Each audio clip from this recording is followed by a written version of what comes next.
I'm back again because I don't know what to do with myself. Plus, I really want to fucking get Randy goddamn Johnson, dude. Oh shit. Oh, he went up about 13K since nighttime. There you go. There's a perfect example. There's a perfect example with a good number on it. About 13K difference. Ayo, ayo. Alright, so I know I didn't finish this conquest. I was going to try to hold off starting up another stream until they drop something new, but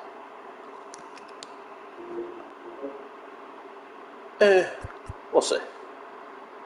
Every time I look around.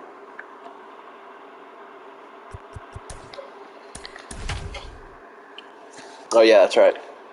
And we are still pushing for the Red Sox shit. So just about set. Here's Xander Bogaerts. 3 more Red Sox homers will knock that one out. Rolled over to third. That was your cue to go yard, Bogart. Sends it across the first. Don't Bogart that joint, my friend. So digging in, Chase Utley. Jeez, you are the man. Check swing, but he went too far. Why do I keep doing that? What is that? Why do I keep checking it when I don't want to? That probably would have been an out, but I wanted him to swing at that shit. No score, just getting started, top of the first. Don't you bullshit me, you cuck. A lot of bad drivers. Great contact skills, one of the best contact hitters in the game. Oh my God. And a foul ball. Oh, back. With 2 strikes, may see some movement over there at first base. Trying to Shut your fucking face. Oh, you know what? Swing and a miss, and he got him. And there are 2 down. One dude said there's a slight echo. Getting ready to hit. Good contact guy, good defender. That one ripped. It's going to be like a thing where you guys can hear the volume, but I can't. Runner around third. Oh, it's so risky. And he's in Thank there. you. Good shit, Utley. Didn't take long to get a result for that at bat. Pretty much just a textbook double into the gap, and Good you fucking can drop shit, boy. one in there between the outfielders. You know you're making the turn at first. Just an excellent swing. Oh, come And that on, one man. fouled You off. know what, dude? Like, this is some fucking bullshit, dude. Like, what the fuck, man? I don't even know it's good. Yo one. And ball 1. Ruth. If you want to be a fuckface, you gotta get with my friend. If you want to fucking fist fight me, you gotta get with my friend. Into center and a base hit. Ruth headed for the plate. Good shit, JK. He scores, and they lead by 2. Got a boy. I need Back-to-back that. base hits. I I can very, watch very base much hits need like that. that one all day long, and so could every hitting The coach home in the runs league. Just a nice line is drive really into center field. what's gonna be a pain in my Ortiz fucking tries to ball check his sack, I swing. know. Now a look to third. Like, I bet you I And he held finished the back, according to 3000 Rusty XP Valentine. one before I even finished the home run one. And now the lefty. Even though if I could just go yard with all 3 of those guys, settles under I this feel like it could one. be done in And one game. makes the play. We go to the bottom of the first. At the plate, Brandon Marsh. And leading up. And then I could sell them and fucking Pitches in get there. my stubs And that's back. strike 1. Well, after putting up a nice inning on Yeah, offense, wait, got Trout- some runs Trout across, and this is McPherson. where you look for the starter to go out there, have a shutdown inning. Don't give that other team any hope. You just hope that he can get through this inning, get the bats back up you there know, while they're hot. I was Swing and a relying miss, for 98 on pretty the much all the gun. way up until this point once I started stacking for the live And a series swing people. and a miss. And But I one still away. need it. I've been pretty much relying on Jonathan VR packing. up to hit. Like, because I packed Trout First so pitch, like and that's 3 in different for a strike. times. And I packed Tatis twice. And one of those times for each of those guys was back to back when I fucking packed The wind of the pitch. Trout and then Tatis back to back. Swing and a miss. The Flashed. velocity. So I'm blasted assuming, right you past know, him. I packed them so many fucking times last year. I'm definitely going to at least pack them both once this year. That one's in there 0-1. So therefore, I just kind of just decided to rip the Band-Aid off, cut my losses, conserve my stubs, instead of buying 75 packs, 75 packs, 75 Here's a packs. new pitcher from the pen, number 63. What is it, 375 packs? His job is to collect would get me trout, keep so. his team within striking distance. And the one night I bought a 75K box, and then within an hour was back up to 75K and bought another one. So like, given I think that was at the beginning of the season, when like there was still fresh conquests and all that jazz. Right field. What do we got here? And it slams off the bottom of the wall. Oh fuck, dude. The relay Good not shot. in time. Is that Euclid? He's got a double. Excellent. Euclid. Excellent. One out. So there's not really much hope in butting them over. Yeah, okay. So a pinch hitter. Got Stan McMahon usual. Right, left, right. Sooty Suit. Ekiyak. Sooty Suit and Ekiyak. Still want to go to Aspen? There you go, Stan McMahon. That's why I want to get done this Red Sox bullshit so I could get you back in the lineup. Play at the plate, not in time. He's safe. And they're up by 3. That's another reason why I'm like trying my best not to like flip my shit and like just totally redo my lineup, because I gotta remember like I have 3 slots where there'd be other players that I want that would be batting, that would be taking at bats every game. So like, there'd be games where it'd be those guys producing the runs, like Stan Musial or Ryan Howard or fucking Jimmy Fox, Chase Utley now at the plate. This guy has turned into a beast. Oh wait, we're up 3-0. Oh, if I would have known that, I probably would have left lefty in. I don't know why I thought it was a 1-0 game.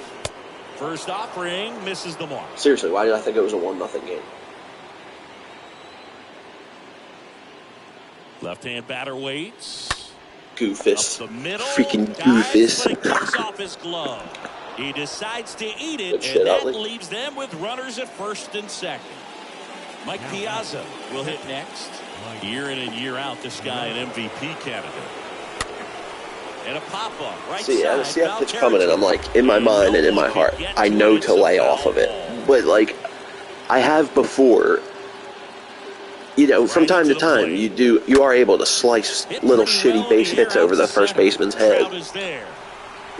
I've done that more than a handful of times, but it's rare. Usually you just get jammed in fucking a really shitty, embarrassing popcorn fart of an out. But so therefore I still swing at that nonsense and lay off that for real. Takes a strike as he leads things off. Next offering is in for a strike. Sometimes I gotta pep talk myself. Ooh. Here's the 0-2. Good protect. And a swing and a miss. Down on strikes. Wow, that just and now one away. took back all the respect he earned on that previous hit. That was a fastball down the In there, and middle. it's 0-1. Ted Williams says that's And where he's you down hit 0-2 as he 400 swings at, through it. according to his book on the cover. And down on strikes he goes. And you did it backwards cave that. Stassi comes up to hit. And he swings and misses, and it's 0-1. Ouchies. Do you think there was a human being that said something as corny as ouchies? Like, when do you think the last human being to say something as corny as ouchies was? Fires over to first. And Jimmy Herget on to pitch here. About to go wash my mouth out with soap. In the game. About to go wash my own mouth out with soap. Doubled his first time up. Salt and pepper. Check swing. Bleach. 0-1. Kicks and fires. On the ground, right side. Oh, baby. Steps on the bag. Oh, baby. In the baby. top of the third. Come on, you better than that, baby. Picked up a base hit to center his first time up. I don't know if you were like a mobster and you were... that one. 0-1. No, that's that slurve right there. He threw it Baby. extremely well. And talk about just a ton of breaks. So tough to get. Yes, that JD Martinez. BR collects it. That's Slings it. it across. And a couple of Yes, prolong my suffering. Attaboy. Thank you. Yes, David Ortiz, please prolong my suffering. Ortiz at the plate with 2 away. Please Swings prolong through my that suffering by not doing jack diddly shit as a Red Sox. Yeah, because I want to.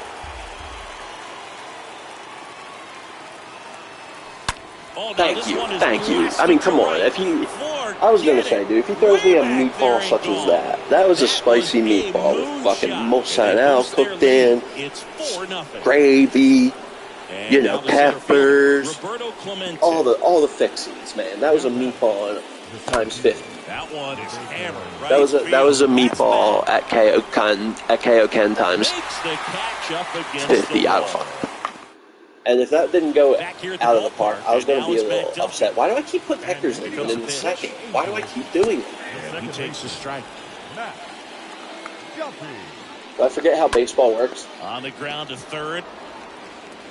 To first. One up, one down. I wish I knew how to like do streamer stuff and put like that up as a whole question that could be answered by, you know, that's in there for strike 1. Even if it's answered by 3 people, and that settles it. Is in for a strike. You know, you got to have 3 people to break the tie. That makes it at least an official survey question. Line drive, base hit. So they get a man aboard with a 1-out. Why do I do this?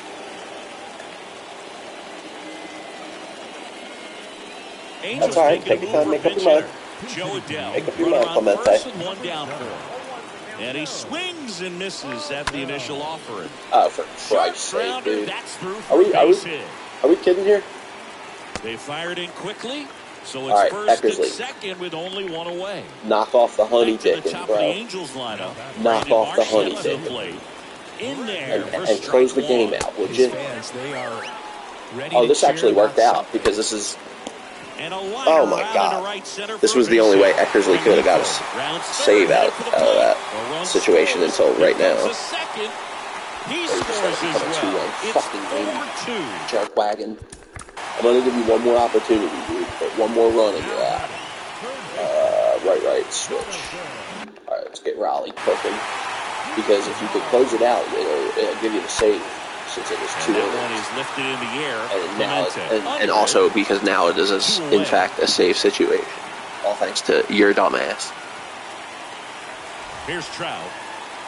So it would have been a safe situation anyway, but you have made it an official. Ooh. You lucky fuck. You threw that pitch to Mike Trout and he didn't make you pay for that and tie the game up. You lucky bastard. Thank you, my Lord and Savior, Jesus Christ of Nazareth. Thank you. Point to the sky. Pound the chest, pound. Kiss the mouth, pound the chest, kiss the mouth, pound the chest, kiss the mouth, pound the chest, kiss the mouth, up to the sky. Point to the sky. You know, real quick in rapid succession. Pound. Sky. You know?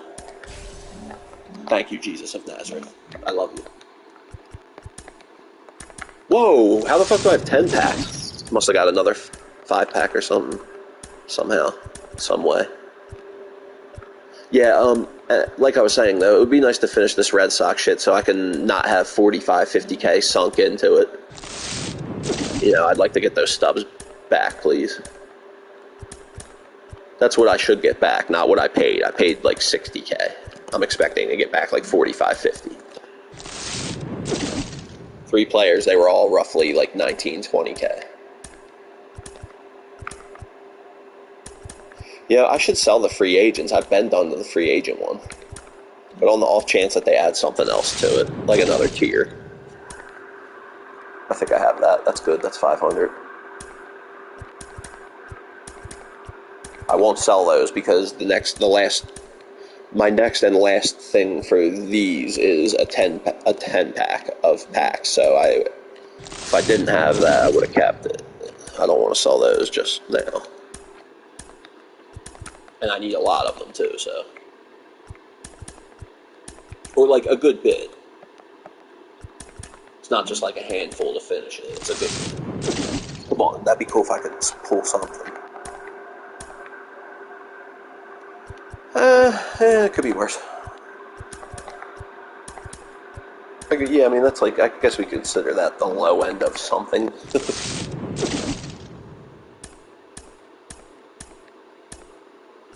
I always set a goal in my mind, and I was thinking as long as I pass 100K, it's not a total fucking letdown.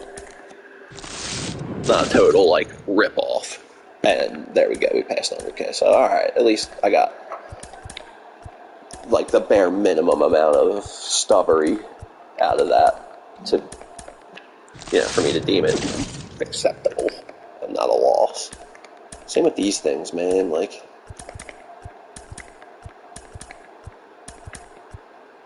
Alright. I could use the 500, but... Damn it.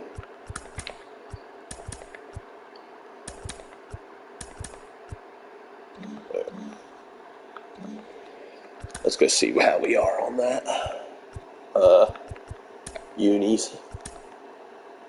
82. Yeah, see, I need 38 more of these ones, dude. And they're all like 700 a piece or something like that. So it's not like they're like some of the cheaper ones and you could just go through and buy them all for like 5K. Roughly, or 10K, or whatever it is. You know, a very reasonable price to complete the collection. Plus, oh, you know what? Nah, it's not worth it yet. I think I actually have thought of that before, and for the same reason I'm about to now. I didn't do it then. Same reason I'm not about to do it now. It's not worth it, even though it'll give me 5,000 back. That would only give me like 5 of them, and I would still be 31 short. So it's not the right time to spend that money to complete it. Although I would do that. Same with this fucking one, man. I need the fucking collection shits programs. Maybe I should. I hate having to do that though. Like have players from this team that aren't already part of my team. Have players from that team that aren't already part of my team. So I have to have shitty assholes on my squad that I don't want to use. Oh, fuck this shit, dude. I didn't realize that this is where you get the Jackie Robinson from. So I've been like selling these motherfuckers, man, left and right. I do not lock in JD Martinez, motherfucker. I want that 14K back. Yeah, see, I want that back quick, too, man, because, Jesus, I feel like that's dropping quick. Maybe I'm wrong, but come on, man. I just want to get done this stupid Red Sox bullshit. Hold on, check in a second. No, do not lock in David Ortiz. I would sell any of those I didn't already lock in. Oh, yeah, I forgot I didn't lock in Suter. I could sell him, couldn't I?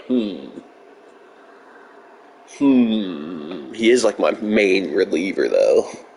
My main, like, even though he's a closer, I use him as like a middle long relief guy. All my relievers are closers. There's like no selection of relievers. Yeah, do not lock him in either.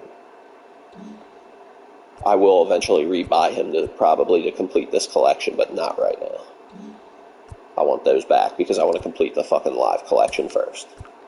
I've been selling a lot of these when I get them too. Same with these. Like I've been like, cause I would rather fucking, honestly, the shit I've been trying to collect, I'd rather have even, like, I'd rather have that than the George Brett. Don't get me wrong, I would love to have George Brett, and he would fit right into my team. And I'm even more so hopped up on him anyway because he was part of that Ted Williams 400 average because he's one of the ones that came the closest. So, but like I definitely would rather have Randy Johnson. I'm already kind of like not really into any other pitcher besides my Nolan Ryan. Every other pitcher, it's like, oh, all right, fine. The only pitcher I got where I'm like, yeah, word, let's go, is Nolan Ryan.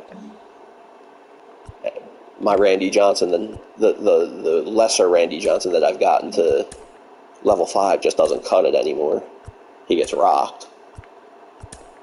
How close are we, dude? Oh! When did I complete it? How the fuck did I complete that? Let's go. That's where I got one of the 5. That's where I got the other 5-pack. Okay, very good. That's where that other 5-pack came from. And then when we complete this, that's 5, and that's all we need to get that David. Oh, thank God, dude. Oh, we're at the home stretch. Oh, we're at the home stretch. Let's just start a new mini season for right now. Oh my God, thank you. Let's go, boys and gals. Oh yeah, I guess I don't usually ever really do wear that away one. Sometimes I wear the home one and then play at their home stadium, but oh, let's go, dude. I thought I needed 3. How have I not been on top of that? But hey, zzz. Let me not even fucking... I know I hit one with Xander. So that was 1, but there's 2 missing... There's 2... Oh yeah, David Ortiz too, that's right. So there's 1 that I just didn't notice. Oh, that's great. And now the shortstop, thank you. I was expecting to go down and see me still needing to do that. Yes. So the home runs really give you a lot of experience, I think, because like I was just at like 2,000. Remember, I was just at like 2,300. That was 500 points. When you look at Xander, he has all excellent, dude. Thank God. Series lineup. Yeah, he's one of those rare talents. I'm gonna have that big poppy. I'll take him. Maybe maybe I will use it. You know when I'll use him? You know when I'm gonna use him? When Ryan Howard goes 5. RBI machine. Stepping in, Chase Utley. I know it because that Ryan Howard's going to be 5, and I'm going to be like, I want to use him, but I like, you know, right field. Do I have anyone I can level up? There we go. That was a hit for Bogart. Excellent. And there's one we might get it then, right after this one. Oh, that'd be so sweet. Now, Mike Piazza. You know what, too? I know I'm pretty close to getting the Royals jersey. Like, I was almost finished that, but I kind of stopped paying attention to it. I'm going to check that out when we get back in. Oh, thank the Lord. Opportunity here. You've got to lay off pitches down in the zone. Right there, damn. swinging at that pitch. See, this is the Randy Johnson I want. Between the last stream, like an hour ago, and this one I watched something about. Randy Johnson. So now I'm like, anytime I watch something, like a documentary or like video on a certain player, if they got him in the show, I'm all hopped up on that player now.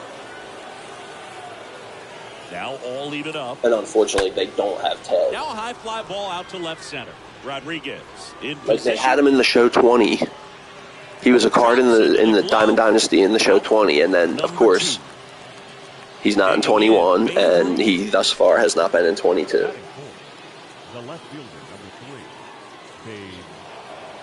And it's like, what the fuck, man? That's my favorite player of all time.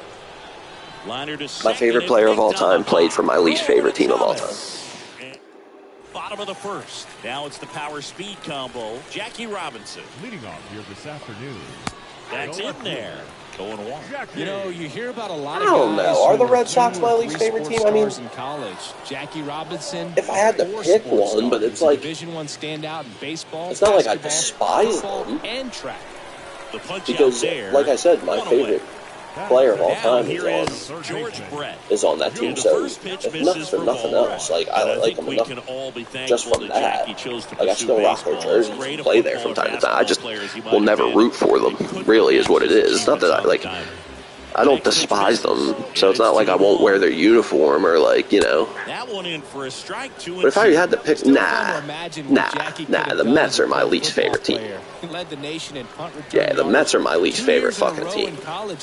That's who I. And then maybe the Nationals, then maybe the Red Sox. But swing and a miss, strike one. I just say I just over-exaggerate how much I dislike the Red Sox because strike two. I guess you throw it that hard. Most people like the Red Sox and despise the Yankees, and I just feel the complete opposite way. If we're talking the 2000s, then I prefer the Red Sox over the. I prefer the 2000s Red Sox over the 2000s Yankees by a mile, but.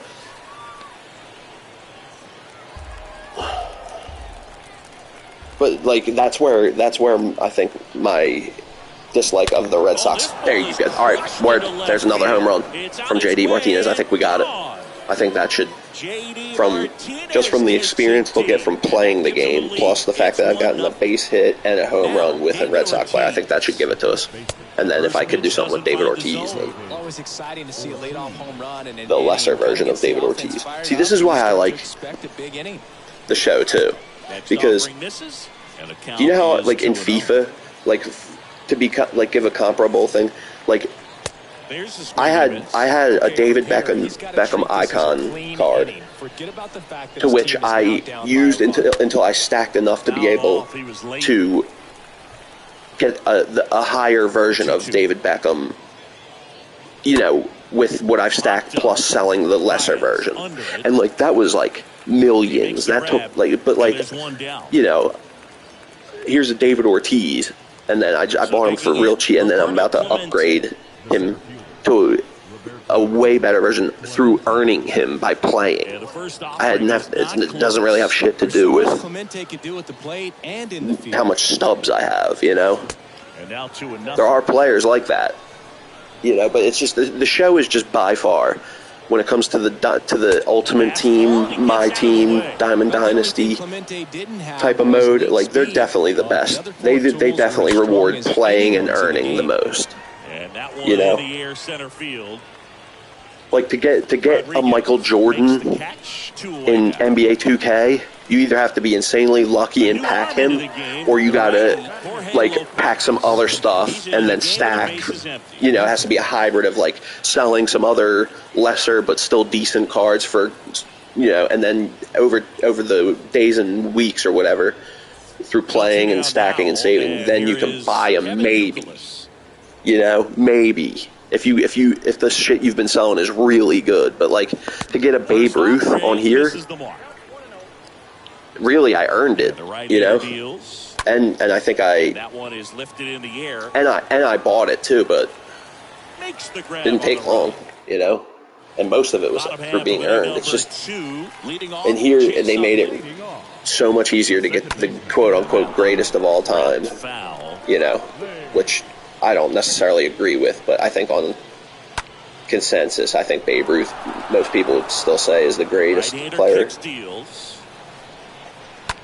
Not like most Joe Schmoes that are familiar with baseball but don't really know that Babe Ruth is not the greatest player of all time anymore. Like I think Willie Mays was better. Obviously, how could you not say Hank Aaron was better? And I think Pete Rose was also better. I think Pete Rose was the best. I think he's better than Willie and Hank. Honestly, to tell you the truth, I've kind of been going back and forth in my mind. Like honestly, I think to me it makes more sense to have Willie Mays at number 1 and Pete Rose at number 2.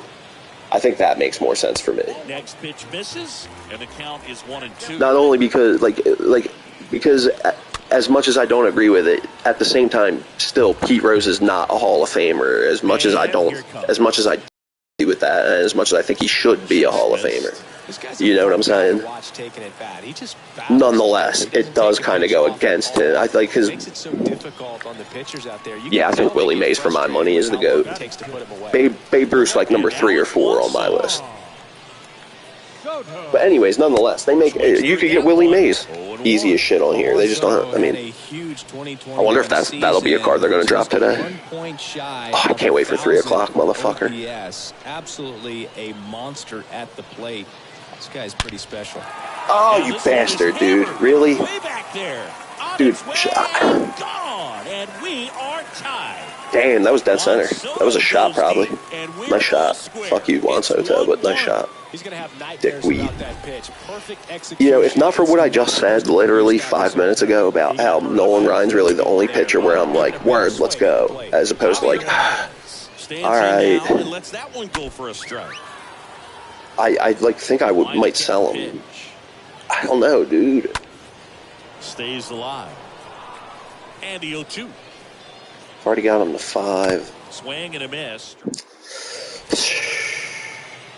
I don't know. That's a tough call, man. I don't have to really.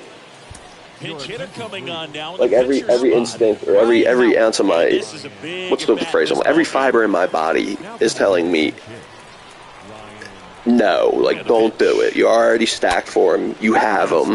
You got him to level 5. Just bite the bullet for whoever it is you're trying to get now, and just wait. Yeah. That is. Thank you, me. Thank you for talking me straight, me. You're right. They say you win. But it is Randy Johnson. Yeah, but you know what? Imagine how sick it's going to be when you finally, when you have Nolan Ryan and Randy. Yeah, okay. Me, you're such a wise man. God, you're one wise son of a bitch.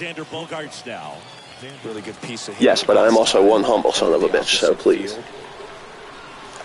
And he swings and misses at the initial. But you're goddamn right, I'm one wise son of a bitch, you son of a bitch. Alright, come on, Xander. Solidify it for me. I don't even remember what I did with Ortiz.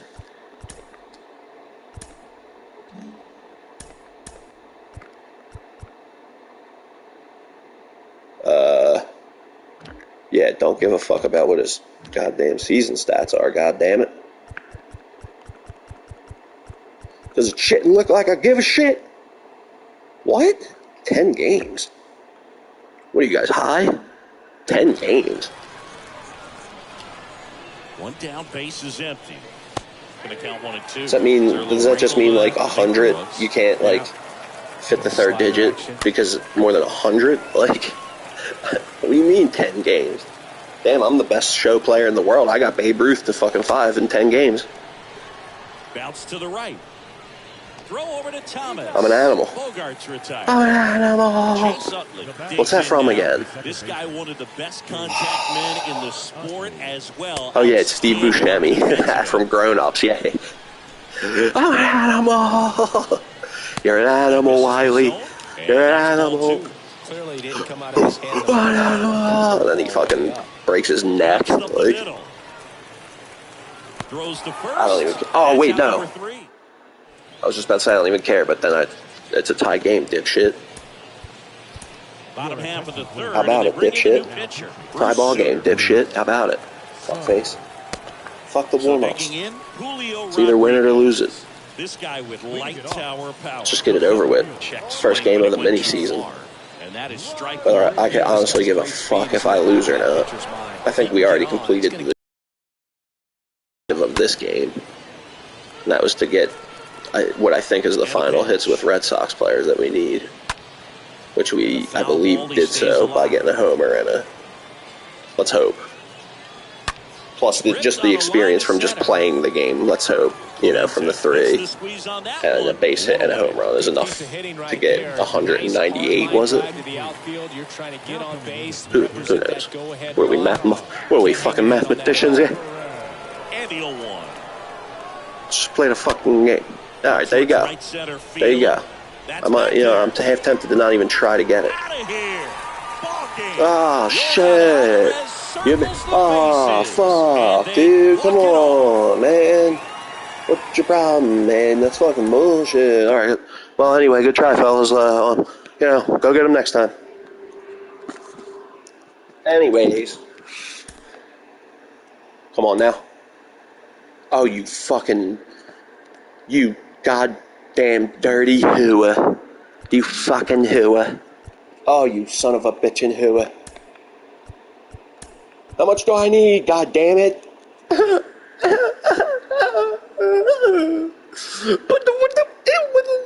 Why? Alright, whatever. I'll do it. I'll fucking do it. Bite the bullet. Just shut the fuck up and do it. Jesus, tap dancing, crip walking, fucking Macarena doing Christ. Jesus, Macarena dancing Christ. Yeah, let's go with these. Nothing's better than Babe Ruth in a Seattle Mariners fucking modern day jersey. That always looks just right. Strategy, we'll throw them off.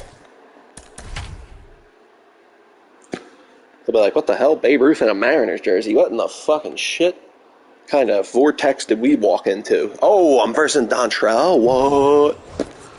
Alright, let's go, pussy.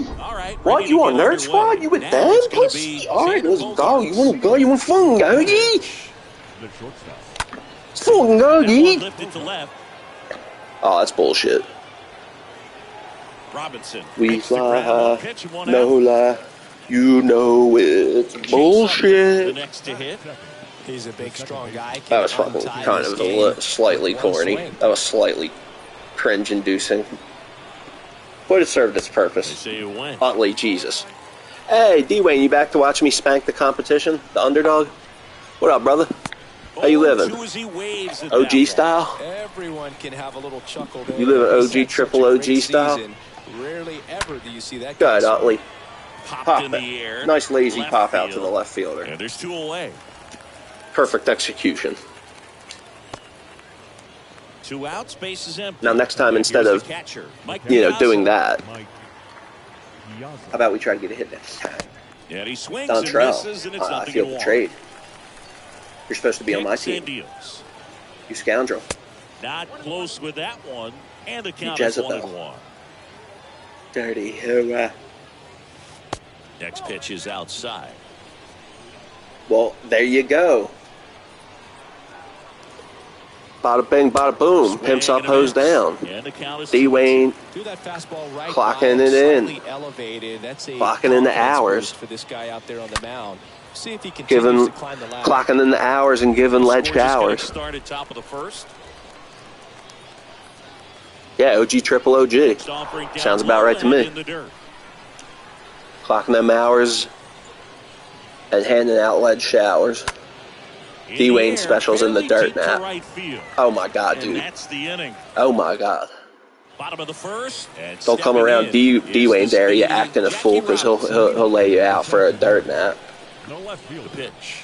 Jackie. Ain't that right, D-Wayne? Like say I was to come around acting a fool one night while you was on Martinez duty. racing over to make the catch. You know? Like I was just acting a fool and I was brandishing a firearm. You, like I might catch a slug in my ass for that, right, D-Wayne? If I came And around, this one's a are you kidding me? rocket to right. Way back there. I might catch a slug up in my ass for that, right, D-Wayne? A solo shot, and they grab the Oh, lead. that's no It's question. 1-0. But what if I came? One out, I know you would bases give it, but what if I empty. came trying to take it? Thomas now at the plate.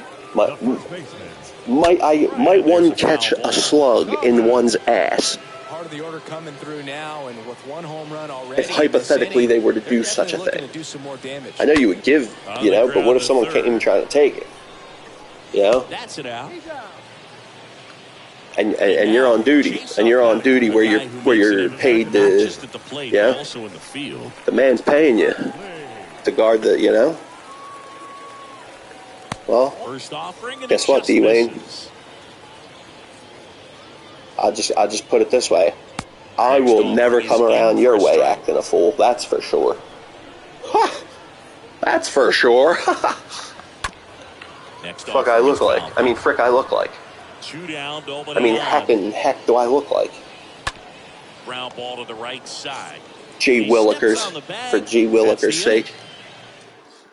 Welcome back, and we've got a new arm on the mound to start the second. Zach, Look at this Jamoke. trying to protect Hey, there he is. Style and profile. One-run game. Here's the left fielder. Babe Ruth, D-Wayne known for Powers, his late-inning he's the heroics. man for Up the you. middle, Baez handles. One out in the Austin second. Powers, he's the man. JD Martinez stands Come on, in. Red Sox. Come on, Red Sox. JD Martinez. Make them pay for their transgressions. That's towards center. Rodriguez drifts towards it. Well, And there's 2 down. guess not. Whoa, look at like the So 2 down background. now, That and that here actually is didn't look David too bad. Ortiz. Usually like that area would look like total garbage. That actually didn't look that bad. I'm sure like in 10 years if you go back and look at it, it'll look like crap, but 0-1. Britton, he's known as a reliever that excels in really tough it situations. almost does look like those some high-leverage rolling spots. plains. It seems like he's at his best Oh, of course. in I'm these just- situations, and obviously I'm just the ability to being get the strikeout factors in. a jackass, you know? Yeah, I wouldn't question that about you, D-Wayne. Yeah, there's certain guys that expect to come in. I was and saying me dominate, particularly. And they see the challenge. Me the particularly. battle I know, just a I little bit know. Differently, they trust their stuff and they believe. And he got him. See, D-Wayne, you're always accusing me. You're always saying, I'm joking, right? But you never know when I'm joking. Napoli. Leading off, the catcher. Grove back I was to work. just being a jackass. Napoli. I was expecting you to be like, yeah, I would lay your ass out, motherfucker. What's up? Safe at first, and now after the play, I would have been like, oh yeah, all right, fine, Soto. or something. I don't know. That one's in there, 0-1. The mental approach is a big factor D-Wayne, too, isn't you it? wouldn't last a minute in the Northeast. And, for each guy, it can be We'd eat you alive up here. It's like, just kidding. Jesus, God. Okay, see, that's how you know that wasn't true. That's how you know that wasn't true, because I ate my words instantly. MLB The Show said, D-Wayne wouldn't what now? Now it's Javier Baez. Oh, D-Wayne, I'm sorry. Excuse me. Dwayne wouldn't what now? Pitch misses inside. Bye-bye. A lot of times with relievers, they just like to get amped up, and they're not really. D-Wayne, I'm embarrassed. I'm embarrassed. I'm getting my ass handed to me in front of the mighty Dwayne Perhaps make that Jr. a little hyper and make him more aggressive, and that way, when they put a wrinkle, change speeds, he's out in front just a little bit. Just don't tell Dwayne. Just don't tell Dwayne the third about it when he's old enough. Don't tell him Uncle Reefy Face. It was a scrub on the show.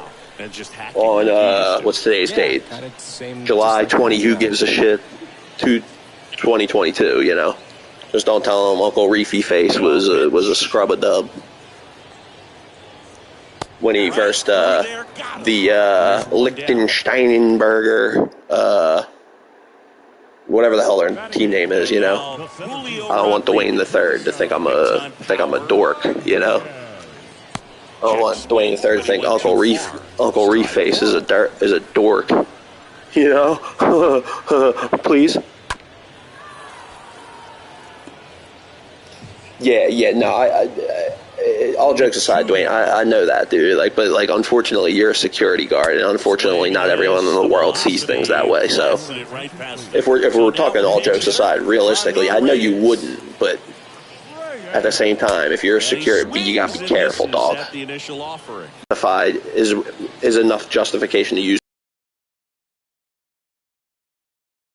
between that being abused and not being abused, but I also don't think cops should have to be 100% certain that their life is on the line before they start shooting back, because then we'd have dead cops all over the place. Like a cop, yes, at the end of the day, whether he's corrupt or not, is still, at the end of the day, the one you will be calling and expecting, exactly like them cops in Texas. Everyone's expecting them to be the ones to go in and have to stop the school shooter, but everybody wants to, you know what I'm saying? You know what I'm saying? And he beats it. He's safe. Okay. Thank you. Down the middle. I mean, those are the ones you dream so if that's the case, if cops are going to have to be the ones that are held responsible for responding to a school shooter, then they also shouldn't have to be 100% sure that their life's on the line before they use force. Otherwise, we'd have dead cops all over the place, like I just said. And they're the ones that, if that's their responsibility, then they, you know. But there's also, on the flip side, there's also a fine line between that being abused and not being abused, you know. I don't have the answer on how that, you know. I'm just saying there needs to be a little more, understanding on both sides, I would think. All right, what do we got here? Righty, we're down 3, 1 out. Oh, this game's over. Pitch hitter coming on. Yeah, definitely, dude. Don't get me wrong. If there's a corrupt cop and someone abusing the badge, then he needs to be removed immediately. There's no excuse for that. No cop should feel above the law. The way the community should be repaying the police, and the privileges the police should be getting is, hey, officer, let me buy your pizza for you, or hey, how you doing, officer? Can I fill your gas tank? That should be the benefits, because that's the community they're allegedly protecting, giving back to them. That's not them being above the law. And so I do think on the flip side, it's such a gray area, dude. I think the thing that needs to be first thing that should be checked or tested for future potential cops is, does this dude have an ego? There should be a 2-3 month period where, firefighters, where they live together, eat dinner together, all that together, right?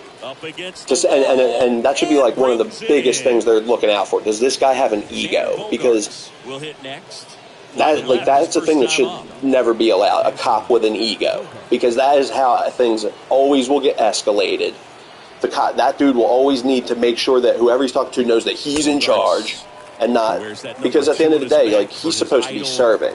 So ego should, unfortunately, it takes a certain type of person to do that job, and unfortunately, there's such a shortage that they have to take the guys with the egos.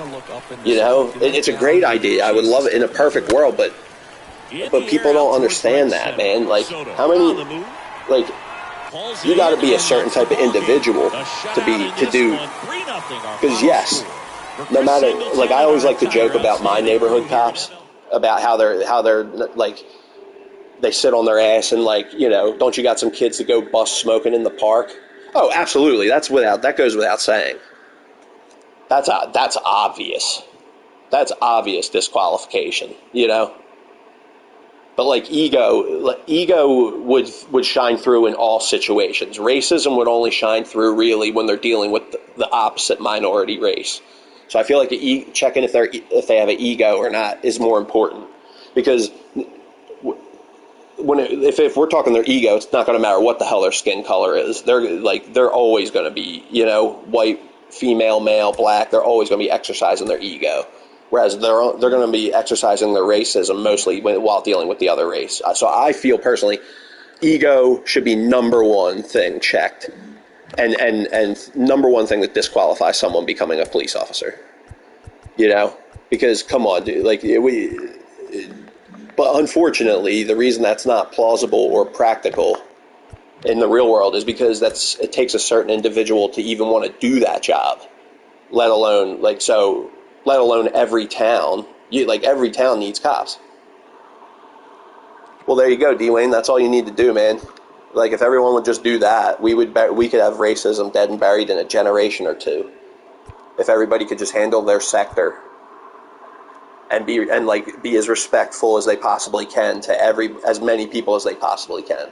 You're gonna have your bad days. You're gonna have your days where you're coming home from work and you're like already on edge, and just unfortunately one wrong thing by someone in the wrong place in the wrong. You know what I mean? Just sets you off. You know, and I don't even mean set you off like to where, I just mean to where you get in a shouting match and then you tell them to call them an asshole, you know, and then you're there, and then you're apologizing like a couple days later. You know what I mean? Like, you're going to have those days. But if you could be as respectful as possible to as many people as possible and just worry about you and teaching your kids to do that, and you know what I mean, then that should be buried, and that should be non-existent in a couple generations. But, like, that's just never going to happen, because there's always people that like feel like they should have more from life.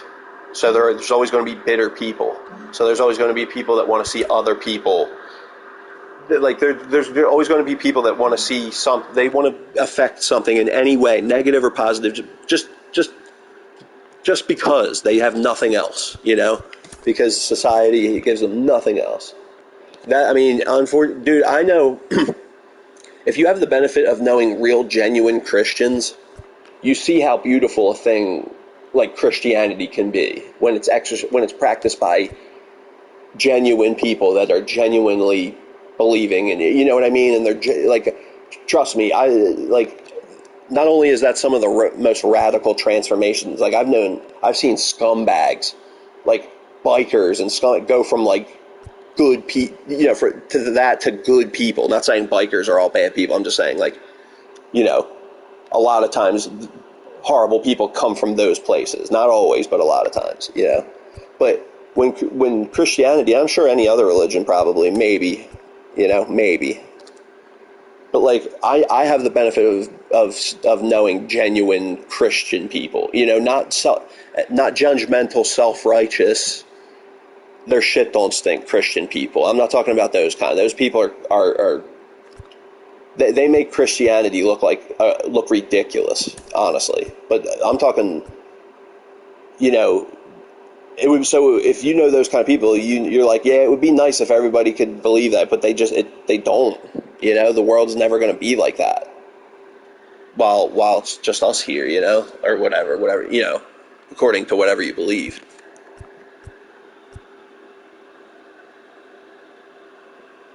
Yeah, I went to a non-denominational Christian church where, like, you could wear, dude, I wore, like, I used to wear like tall tees and like hats and shit. Like, you know what I mean? Like, it was the kind of place where like you didn't have to be dressed up. Like, there was no kneeling, standing. So, like, I feel like the Catholic Church is evil, honestly, in my opinion. The Christian Church, not evil, but the Catholic Church, I do not see as being anything but evil, and I see it as like it's nothing but ritual. Like, if you go to a Catholic church, they're not even teaching out of the Bible. They're teaching out of whatever the hell that thing's called. You know, honest. And then if you know the history of the Catholic Church, and I'm not even talking about the modern day scandals. I'm talking about like selling the what were those things called back in the Middle Ages, where they were selling people these things that like would basically, or they were saying you could buy your way to heaven. You know, so that's where the Reformation came from. That's what, like, that type of stuff is what spawned the Reformation, you know? So if you just know the history of that, and like, and then not only that, but what the hell were them things called? Heretics and shit, where they would call people, what were those called? Oh, what were those called, dude? Like, one of my favorite books has that as, not Crusades, that was a war. What the hell were those things called? Like the medieval Catholic Church would. Oh, why could, dude? It's a word that's eluding me, and it shouldn't be. But like, just look at that. That, like, dude, that is not. I don't care what you say. That is not what the Bible, if you actually read it, is telling people to do. And that type of stuff just makes the Bible and Christianity look like just an absolute joke. You know what I mean? Like, Catholicism, and then if you sin, you got to say 10 Hail Marys and da-da-da-da. It doesn't say that anywhere in the Bible. If you actually are like interested in what the Bible says and are like a practicing Christian, like, you come to find out, it doesn't say anything about doing 10 Hail Marys. All it's really saying is that you just simply need a personal relationship with Jesus Christ, and you just need to, as long as you accept that he was crucified and resurrected, and you know, that's literally it. No amount of ritual or work needed. Nothing. Unnecessary. That's not what it, you know what I mean? If you know people that actually practice that kind of Christianity, then you could see what a beautiful thing it really could be, man, because it does make those people live their life as genuinely decent, good people. I mean, trust me when I tell you. Like, you know, I kind of grew up with one foot in the church, one foot out. You know, like I grew up with a bunch of kids that are now married, and you know, and all of them were like grew up just believing, you know, and never, and like truthfully, you know, like, not for any. You get your scumbags. There was a couple things where like this guy needed to go, that guy, they kicked this guy out, that guy, but that's exactly what it was. When they found out, they kicked the dude out, you know, and things went on. But like, oh my God, some of the nicest, most genuine, best people I've ever met are from there. You know, and like, when people say that all religion is evil, or like all churches are out to like blah blah, you know what I mean? Like, as a matter of fact, there was when I was a kid, when I was like young, growing up, the senior pastor there actually was kind of a scumbag. Like, he made it like he was like made it so like the teacher, like you couldn't even hug a girl. You could people would, like, you would get in trouble or whatever, like, even if you hugged a girl. And like, that's where I get like my girlfriend, like, I had a girlfriend, and like, that's why I lost my virginity. I took her virginity, she took mine, like, and her parents found out, and it was a whole big fucking stupid thing, like, and technically she statutory raped me. I didn't even realize that until and I wouldn't call it that either. It just so happened it was in the weirdest time. She was 2 years older than me. She was 2 years and 3 months older than me, right? So she turns 18. She was born on Christmas. She turned 18 on Christmas. I was still 15, and I wouldn't turn 16 until March. We happened to do it then, in that time period, in those 2 months where that was even a possibility. for that to even be a thing, because I would have been 16. If it would have been after I turned 16, then that's, technically the age of consent. But the whole reason that was even a thing is because her parents tried to make it a thing where I was like the scumbag, really. Like, they were going to like try to make my parents like discipline me. And my parents were like, whoa, hold up. She technically statutory raped him, right? Technically, if you really want to go down this road, we could really, my parents weren't making a thing out of it. They were just saying that to check her parents about how, you better fall back. That was one time where I really appreciated my parents really went to bat for me, because they, I was kind of surprised, because I could have seen it the other way, where if my parents would have just went along with it and said, like, yeah, I was the blah, blah, blah, But once that senior pastor left, he kind of, I don't know if he was ousted, but, once he left and the new one came in, that place became, a true, just a pleasant place to be, where if you needed, some uplifting your spirit, say what you will about whether any of that's true or not. That's not the point. I'm just saying, when people believe that's the truth, that's why, when you hear, the debate on Christianity and Islam, people talk about there are Christians that do that. No, there's not. There's people that may say they're doing it in the name of that, but they're not using anything that the Bible says, anything like that. And I know in Islam it does say you are allowed to lie if it's in defense of Islam. There's nothing like that in the Bible. They say if it's a lie, then you should be pitied. They don't say it's okay to lie in defense of Christianity. I'm not trying to judge Islam or none, but when people say that, I'm like, well, that's just not true. Just go to the text. But I don't know anymore. I'm agnostic now. I don't know what I believe. I really don't. Because if God is out there, he's leaving me high and dry for sure.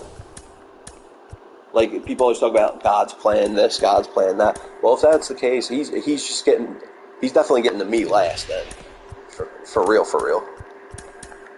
And that's fine. That's fun. I don't have any problem with that. But, to watch.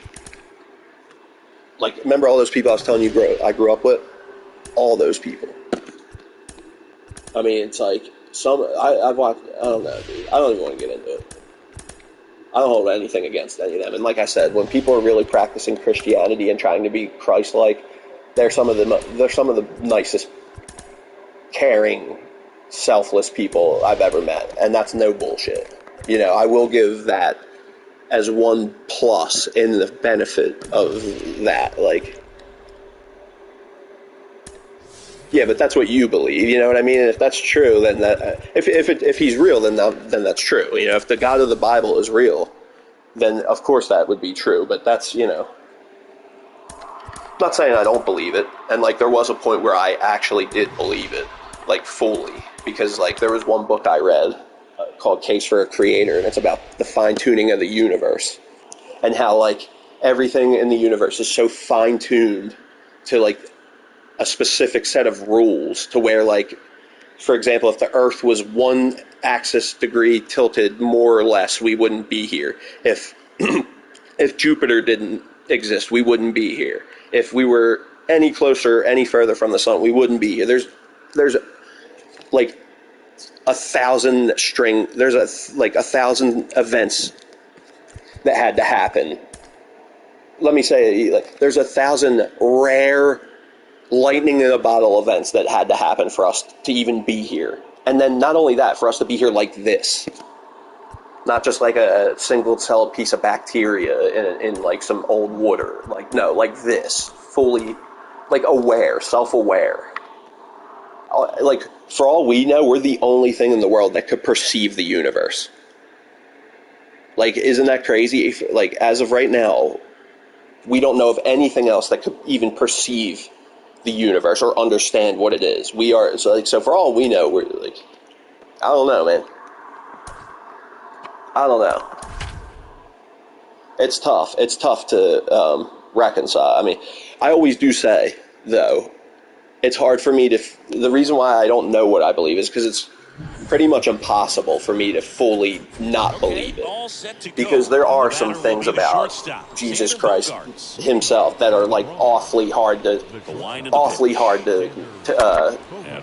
fake on his part, number one, and disbelieve. Like the fact that he fulfilled like 50-something ancient, thousands of year old prophecy with his birth.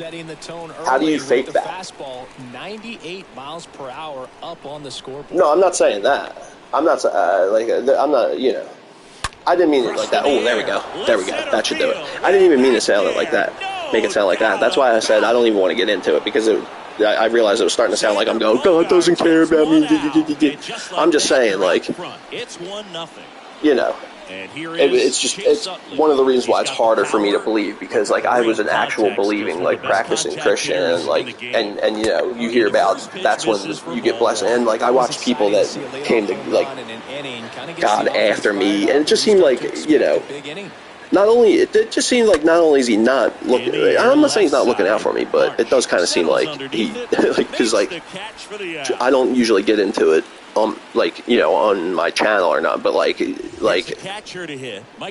ugly. It's ugly around here. Trust me, it is not pleasant. But I usually don't even get into it on here.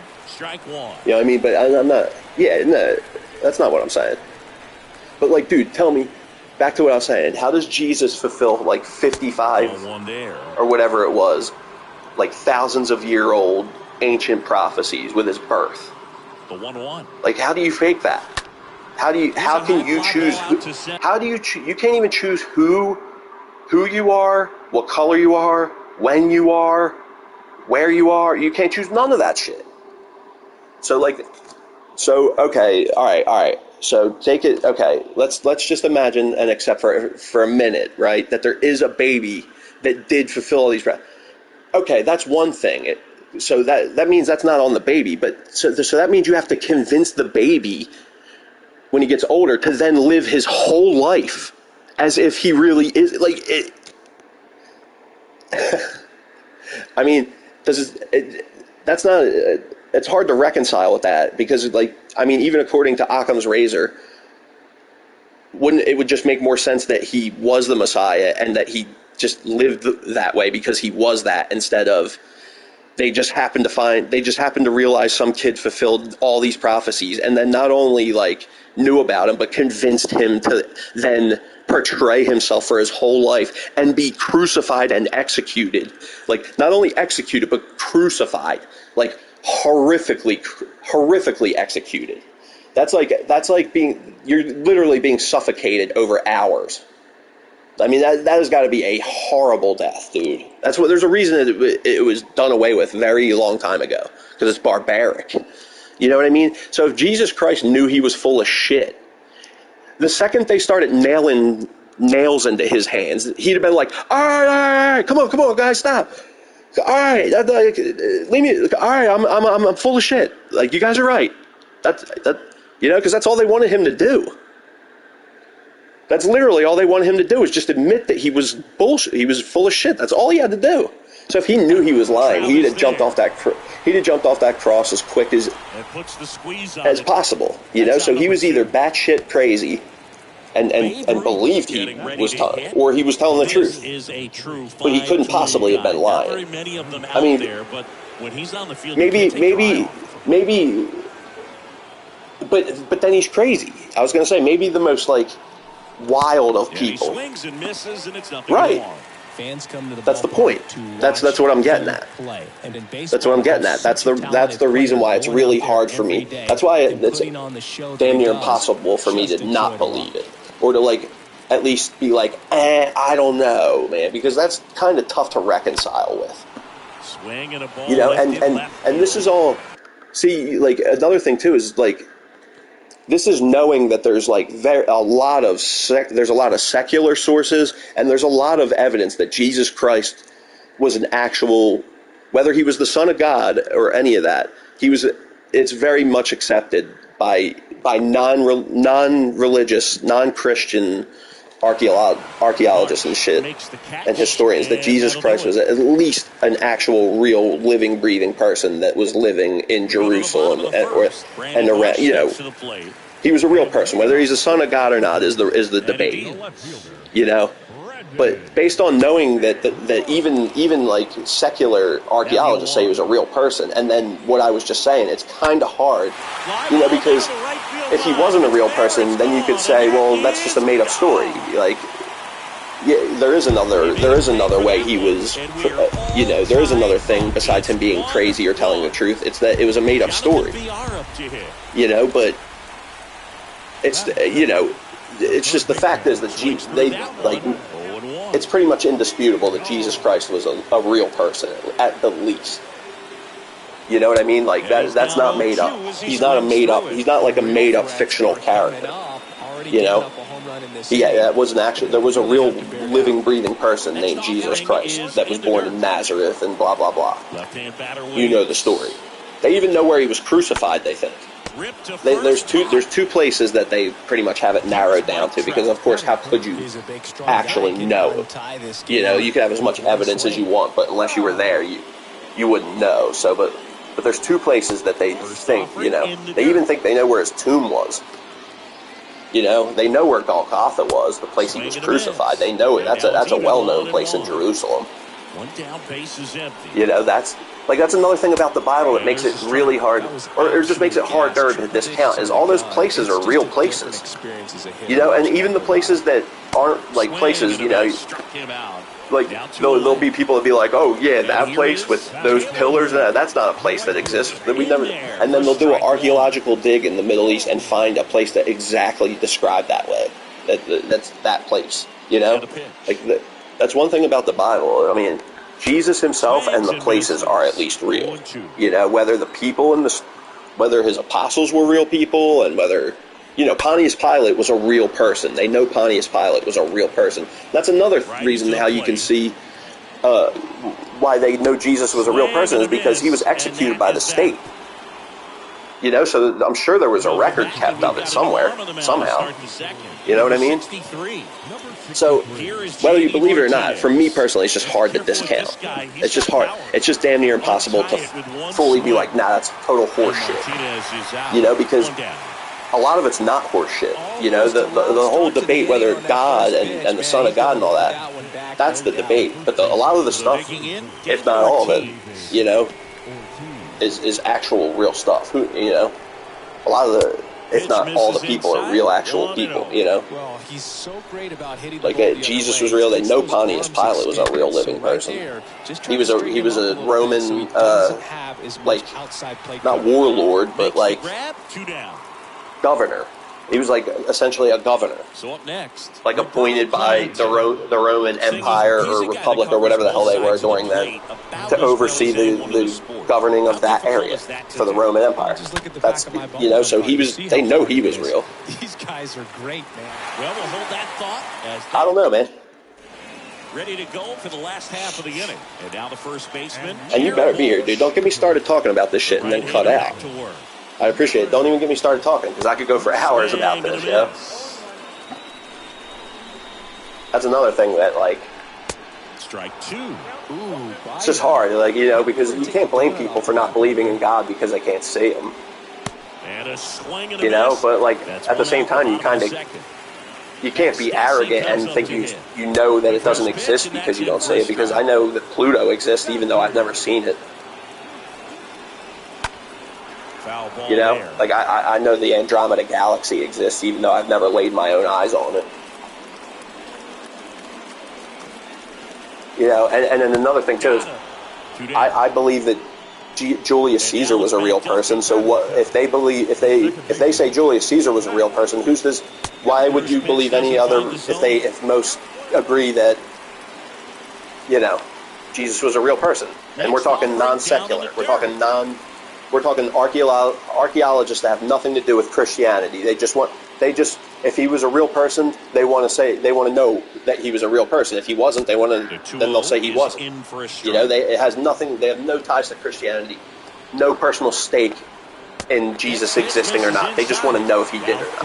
And most of the most common consensus is that yes, he did. Fouled off left Yeah, side. I mean that's arguable. I get. I mean, maybe it's not. Maybe it's not. I'm sure, of course it is. But like, my dad always be saying this shit to me, and I just want to say to him, like, dude, just because it says nation will be against nation, I mean, dude, that's been happening since the dawn of time. And a swing and a miss. Like, you know, my dad says this stuff to me all the time, and I'm like, yeah, but Dad, like, all that stuff that you just said has been happening since the dawn of time. Just because it's happening now doesn't mean that that's what Revelation is talking about. You know, do you know that Isaac Newton did like I forget what the process he did was or whatever, but he tried to analyze the book of Revelation from a scientific, you know, and he estimated that if the Bible is real, he said that the rapture is, according to Revelation, I don't know what the process was. Don't ask. This is Isaac Newton. This is one of the smartest guys ever. You know, ask him. Don't ask me. And he said, according to the book of Revelation, the rapture will probably not take place before the year 2060. And he said this back in the 1600s. Isaac Newton died in 16 what? You know what I mean? It's not like he didn't say it in the 1900s where this was just right around the corner. He said, you know what I mean? And this is 300 years before Israel became a country again, which is something that the Bible also says that within a generation of Israel becoming a country again is when the rapture is supposed to happen. But who the hell knows what a generation to God is? They say a day, 1,000 days, a day in your court is like 1,000, or a day here is like, I forget what they say. But if they say that, then what's a generation then? You know, are we talking a human generation? Because that's what my dad says.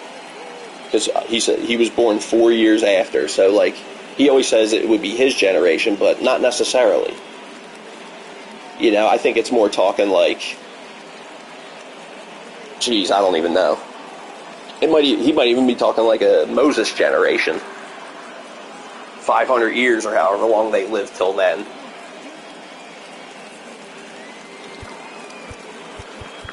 I don't know, man. You know, like, I always try not to major in the minors, but at the same time, also in the Bible it says scrutinize this shit.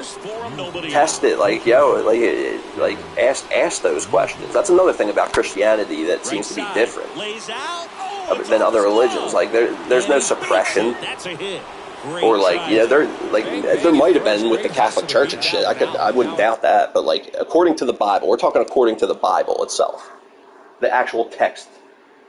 Yeah, like, you shouldn't even have to go to church. You got everything you need in the text, right? Well, even, you know, church is cool and all, but church don't have to be where, well, you know, church could be you in your living room. But the Bible says scrutinize this, man. Like, if Christians are wrong, they're the most pitiful people in the world. They say they're to be pitied more than anyone if they're wrong. So, like, you know, so you better be sure. You better fucking be sure. So scrutinize it. Like, ask those questions. Keep the people, hold the people that are preaching the word of God most responsible. Yeah, that's what I was saying about that, Dwayne, because whenever my dad tries to get into this with me, I always end up tearing his ass up, honestly. And not intentionally, it's just, that's not his thing. He actually, it was funny, he was like, I like this noggin to be empty. He's saying, man, I don't get into all this. I like this noggin to be nice and empty. I was like, yeah, I mean, that's cool, you know. He's better, he might be even better off for it, you know. Because when you do major in the minors and start, like, being like, well, what about this? And if this is this, then what is that? Like, you know, it might, and say it's true. Say that is the truth. The people that get turned off of that stuff because of those questions, first offering is fouled off. Let something silly that you know, they couldn't comprehend anyway.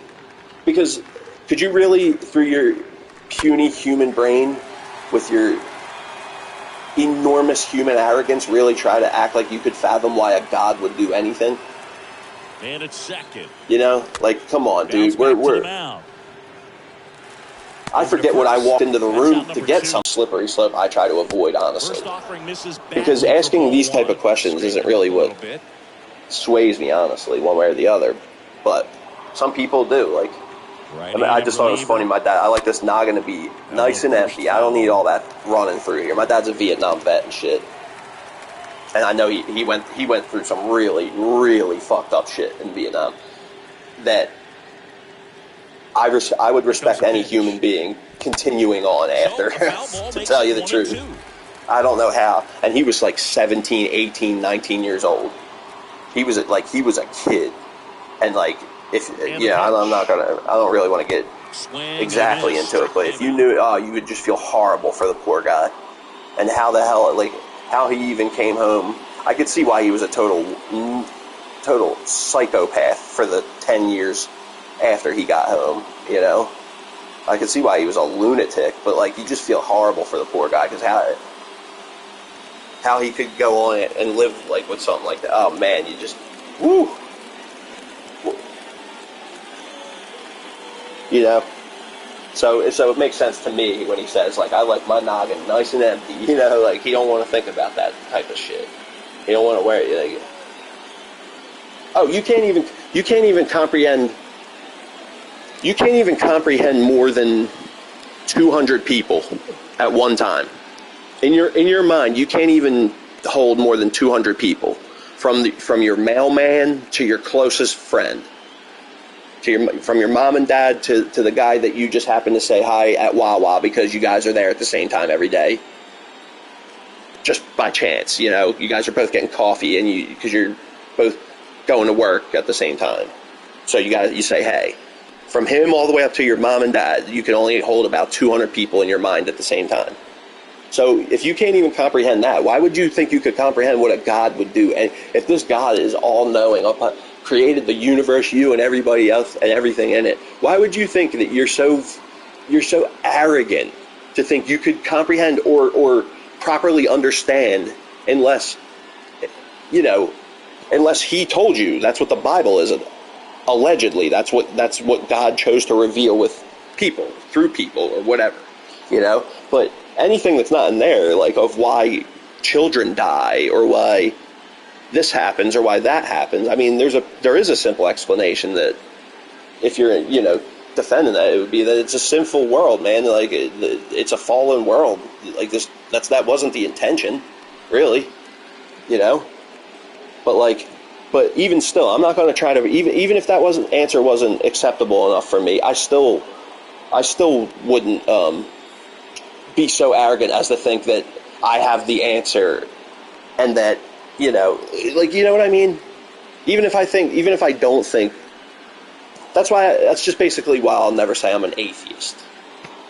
You know, agnostic at worst, Christian at worst, agnostic at best, or agnostic at worst, Christian at best, whatever way you want to fucking flip it. Doesn't matter. Just saying.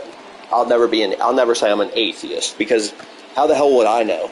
How the hell could I act like I know? Like I just was saying, sometimes I walk into a room and forget why I went in there. Alright, like if you do that, then how could you possibly be so arrogant? You know what I mean? It's kind of funny, actually. You know, like, yeah, we think, like, we are a pretty impressive species, I guess, like, relatively speaking. We think, you know, because we're the most complex thing we know of, you know, but, like, dude, we're not, again, I'll say it for the third time. Sometimes I walk into a room and forget why I walked in there. Alright, until and I bet you've done that too, D. Wayne, and I bet you so has everybody on this planet. Alright? Sometimes I put my pencil in my ear and then spend 20 minutes looking for my pencil. And I get, you know, I'll spend 20 minutes getting pissed off about where I put my pencil. And it's right in my fucking ear the whole time. Okay? We're not that smart. You know what I'm saying? Like, let's not be so arrogant as to act like we can fathom why a God does anything. A God does it for whatever reason. A God does whatever reason it does it. You know? I mean, with the H. Like, you gotta be careful with that shit, man. That's why, like, if I ever get into a debate with someone like that and they're a self-proclaimed atheist, I'm already not interested anymore, because I already know you're at least arrogant enough on that level to think you know. I mean, I'll tell you, if I'm arguing for Christ, that I only believe I just believe. I don't know. I'll give it to you. Hey, I don't know, really. But I believe. Like, that's what a real genuine Christian should be telling you. You'll get the Christians to say, I know God's real because the wind blew when I was thinking about this thing and it was a sign from God. You'll get those people, but like a real Christian should say, hey, I just believe, and by the grace of God, or whatever, but, and therefore someone arguing on the same side should also say, yeah, I don't believe. I believe that he doesn't exist, but I reserve room. And if he were to appear tomorrow, I would accept it instantly. You know what I mean, or whatever. Or if obviously you would accept it if he appeared tomorrow, because you better hope he don't appear tomorrow and you didn't believe. You're gonna be. That'll be an awful day if that's the truth. And another thing why I don't think. Yeah, definitely, and you have your reasons. I'm just saying, if you're in a debate, a genuine Christian shouldn't be claiming to know the truth, because even in the Bible, they say no man knows. That's why anybody that says that the rapture is going to happen on December 21st, 2023, you already know that they're full of shit, because if you really know the Bible, in the Bible it says no person knows the hour. Nobody knows the hour or whatever the verse is, So nobody knows, nobody, of when that's supposed to happen, But another reason why I don't think when Christianity is genuinely practiced and those people are positively changed as a result, why say Christianity isn't true. What was wrong with living your life trying to be Christ-like, and it made you a good person? You were nicer, kinder, more genuine. All right, so what? It wasn't true. You die, you're dead. That's it. Hands wiped clean. No big deal. At least I was a decent, genuine person. But if it's true and you didn't believe, then the price to pay is steep. If you believe and it's not true, the price to pay is nothing. If you don't believe and it is true, the price to pay is the steepest price of all. You know what I mean? So that's something to ponder. That's something to think about. Because what's the harm? If you were a genuine, if it made you a nicer, kinder, like a genuine Christian, not somebody that said they were a Christian to rake in the bucks, or or to try to sleep with a certain girl that was a Christian, but you knew that nobody treated her with any kindness her whole life. So if you really just, scumbags, shit scumbags do. Yeah, I'm not those kind of people. I'm talking genuine Christian people. I'm telling you, I could think of 100 of them if I really had, or not even that I could think of 100 of them, but I've met hundreds of them. Like people that would get, like you said, Dwayne. Oh, absolutely, and they're everywhere. If you're according to the Bible, they're everywhere, right? But I'll tell you what, man. How you said you would give the shirt off your back. These people I'm talking about, they're like the genuine kind. I don't go to this church anymore because I'm not really I don't know what I believe anymore. But these, whether it's true or not, these people would genuinely give you the shirt off their back, dude. I can't tell you how many times we would go out and hand out bottles of water, just And I don't think there's nothing wrong with people when they go out and try to preach the gospel. Go up to people and say, "Hey, can I talk to you?" The problem is when that person says, "No, thanks," and then they keep pressing, and you can't blame Christians because they believe that's the truth. They believe they need to they need to share it with everybody possible because they believe it's the truth, and they just really the true motivation for that. Having the benefit of being on that side at one point in time is that they just genuinely really just want to share it with as many people as they can. But if someone says, "Hey, no thanks, man, appreciate it," and that's time to respect. Okay, I understand that's your beliefs and stuff, but we're here in the real world. This person just said no thanks. Let me show them some respect. You did your job at least. You at least approach them with the gospel. That at least puts a thought in their head. Because they may be like, "Nah, no thanks," but they might be like, huh, and it might. So for all you know, God, according to you, God might have used you. That might be all you needed for God to have used you. So respect that motherfucker. When he said no thanks, let him go, because that might have been all God was using you for, right? Yeah. What's up, bro? Appreciate it, man. Thank you. This one Oh, lifted babe. in the air. Wow, I took a horrible route to that, too. Yeah, appreciate it, dude. I will, I usually try to sub back, you know, even if you don't have, like, even if you don't make content or something, I just, good looking. And, see, my problem here is that I accidentally backed out of my relief pitchers, and now Stan Musial's on the freaking mound. All right, that's the minimum, right? And they hold the winning run at third here. I think the more impressive part is that he's gotten 2 outs. That's one thing I don't like. I feel like that's not always been like that. Does anybody else remember that? Where there was a time where, like, when if you accidentally backed out and went out to, like, a position player on the mound, you would still be able to go back into the bullpen, and it wouldn't be like this guy now has to pitch the minimum at least. This Diamond Dynasty. This is Diamond Dynasty, and I'm basically just trying to grind to get this Red Sox thing done. I think, as a matter of fact, right after this game, I should be done that. I should get that David Ortiz. But yeah, this is Diamond Dynasty. The right-hander deals, stays alive. I've been playing the show for years, years and years, and I usually always played Road to the Show. You know, I tried Diamond Dynasty before, and I got into it a little bit years ago, but, like, it's these past 2 years where I really got into Diamond Dynasty, and I pretty much haven't done Road to the Show at all this year. All right, with tie game, come on. Let's go. Oh, no, I hate how hard they make it to differentiate whether they're talking about. Oh, no, my friend. I already have that monster of an animal card. It's just my team is not. I really prefer the old timers. You know, if I did say, though, if I had a modern team, this guy would absolutely be on it, because when I was using him, doing whatever I was doing, you know, whatever it was that I needed to use him for, God, he was a fucking animal, dude. That card was so good. So good call, you know. Good advice. That's good advice. Basically what I'm trying to say is that I already have that card. It's just the only reason I'm not using him is because I'm just such a sucker for baseball history that I just love using Babe Ruth, you know, on and on and on.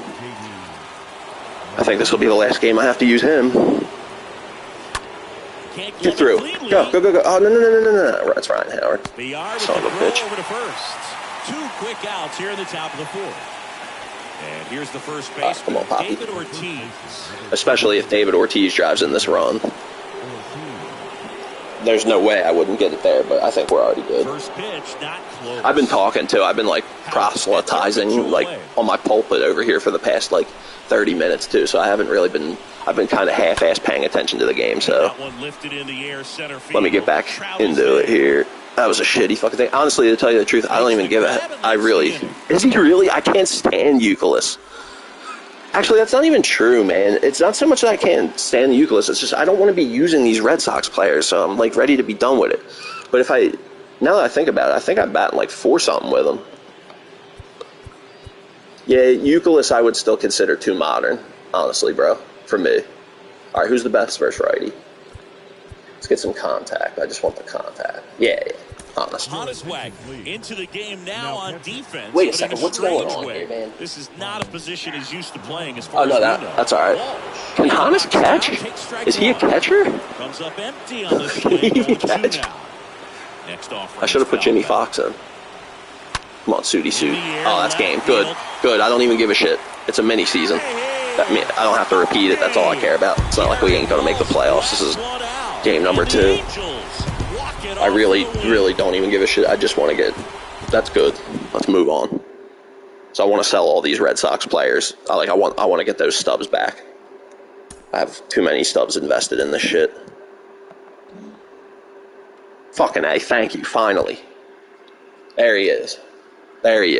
Amen. Hallelujah. Now, let's fucking sell these guys. ASAP. Wait a second. That was a conquest? Was it really? Huh. Damn it. So I do... Never mind. I do have to repeat that game. That sucks. But oh well.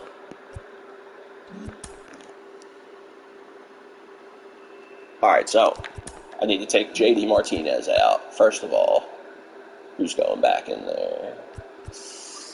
Alright, Jimmy Fox is going back here. Youkilis is my card, I think, so I'm not going to be selling him. Bogarts is going to be being sold. It's going to be sold.